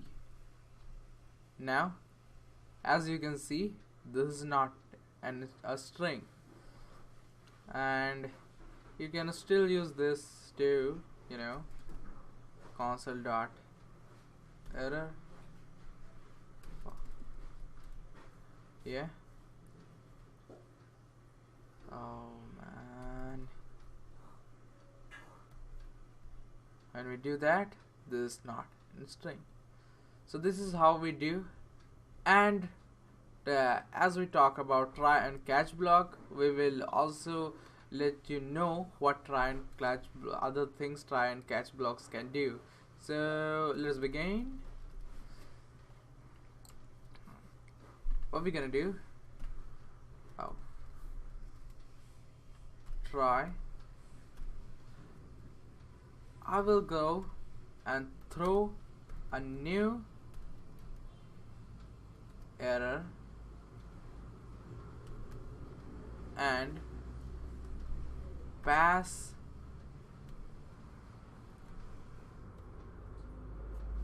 the error as a parameter. We will console that error out and put new let's type error and I will suggest to do this to error e dot message, because e as is an object which has a property of message. So when we do that, it's gonna show the message. And if it is caught by an exception, what we're gonna do now is gonna finally, this is the command which will do after if it has an exception. So finally we can console that out finally. So inner oops, see. So this is what you do. I hope you understand this tutorial, and see you guys next time. How's it going, guys? Assad here, and you're gonna learn about local versus global scope. In the past, we can call it that as a local versus global variable, but now it's a scope because we have new thing on from ES6 is called constant. So speaking of constant, let's begin with constant. You know what we're gonna do is make a block, and inside that we're gonna do const message.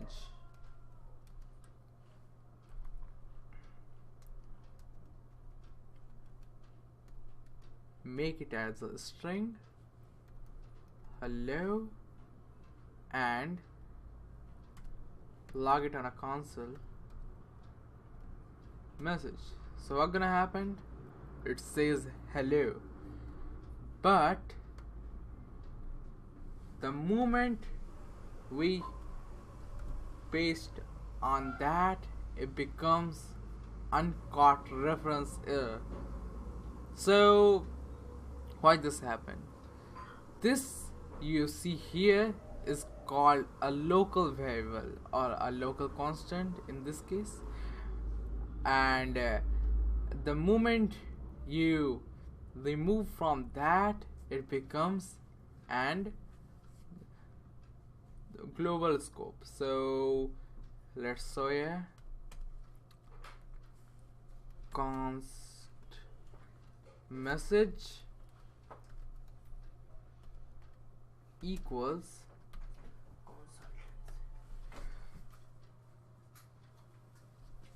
so what's gonna happen is it become so the global message. So and now what we're gonna do is function and name it like start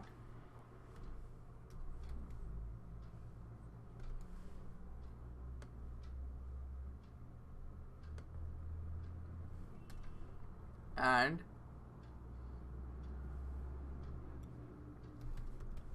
const message, and we'll say like hey, and what we're gonna do is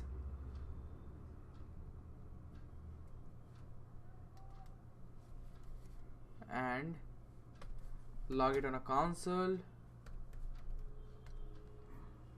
Now set the function, and as you can see, when it is under the hood, I mean under the function, it says hi, and when we do at a global scope, it says hello, means hey. And this is what I mean by that. Global variables and some local variables we also can define in a for loop, like let I, this will be a local variable, and there are lots of examples of that.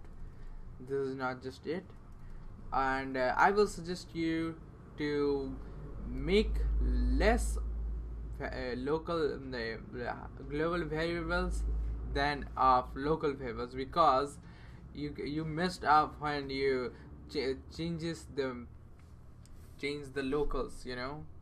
Yeah, this is also called an overflow, because it flow the variables from each to another, and there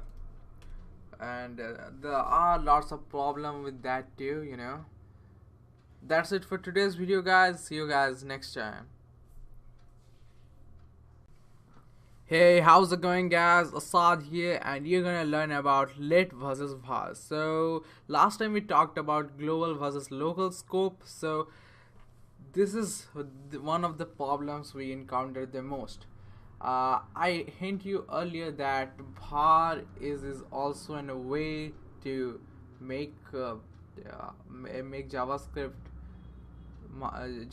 variables, like x equals 1, and when we do like log it on a console x, what's gonna happen is, so let's do the same kind of things like let. But now you're gonna ask, why we then use let if we have var? So what we're gonna do is, let me show you what is the problem with var. If we make a for loop, keep in mind this is just one of the examples, not all. So if we do var I equals 0 and I is greater than 5, comma, sorry about that, I plus plus. So if we log it on a console, var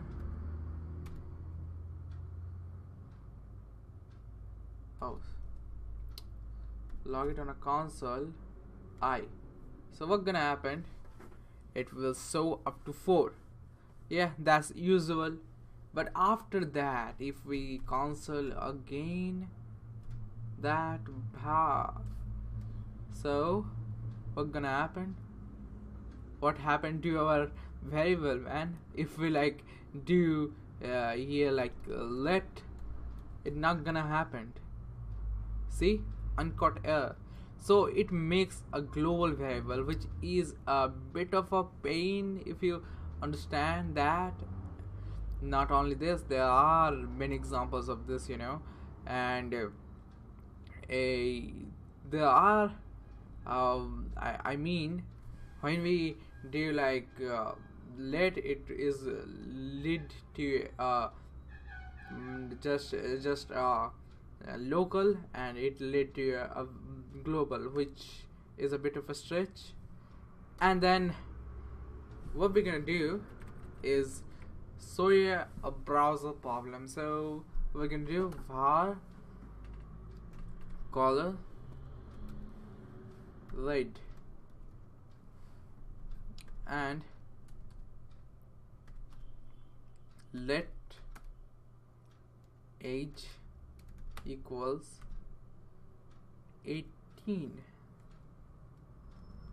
So what's gonna happen is, you can see there is an object called window. If you are using front end, you need to use a lot of times. So, and if you put like color, you're gonna get that object. So this is a big problem. And when we do with window dot age, we get nothing, because there is no such thing in so this is what problem in our in with Bhaas. If you're using like third-party libraries like Vue, there is objects already present in that window.color. So if we do that, what's gonna happen? It will override that. So and then you can't use that library anymore, or you can use that, but not in a proper way. So I will suggest you to use let instead of var.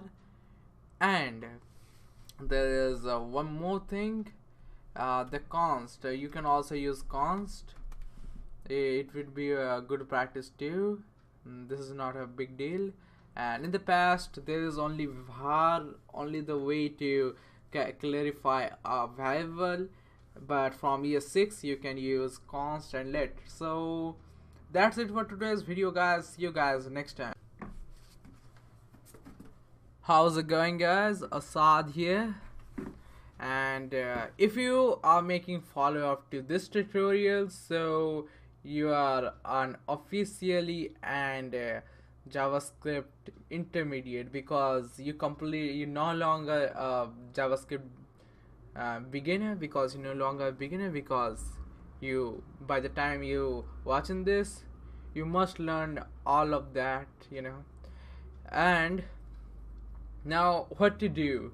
You completed the JavaScript, and now what to do with that. So if you want to become a front-end developer, most of you know what front-end is, because without that, why you learn JavaScript though? So on those who don't know, I will give you a hint.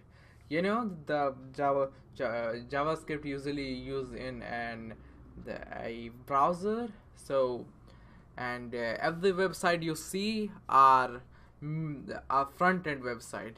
It is the styles and look of the website is the front end, and the other things which do are back end, which like calculating, and these are the back end things. So what we're gonna do is, if you start in a front end, if you know HTML and CSS, I have an extensive tutorial on HTML CSS with JavaScript. If you want to know more about JavaScript, I have a function in JavaScript, which is all the function in JavaScript until now, and I will keep update that the function too. Don't you worry about that. And there are more things like object-oriented JavaScript. If you want some business logic in your JavaScript knowledge, so you can learn that too. And the other thing is we gonna teach about like npm node. I have the course on that too. You can check it out. Everything is down below in the description. Don't you worry about that. and if you want to become a backend. So, and if you know what a webpack is, I will make a total tutorial about that too. Don't you worry about that, everything. I got you everything, so and the examples which you can do is HTML5, CSS, and Node. And if you know front end, want to know, that would be okay too. You can use Vue, Angular, React. There is jQuery if you want to do with vanilla JavaScript. It's not a deal though, big deal now. And the other thing which you can also do is Electron. If you like want to make desktop apps with Electron .js, if you want to make desktop and Mac apps, so you can learn Electron.js. There are a big community around that if you want to learn. So I will suggest you, if you don't know HTML and CSS, go learn that. And if you want to more of it, you go learn object oriented JavaScript, so you can you can do business logic and webpack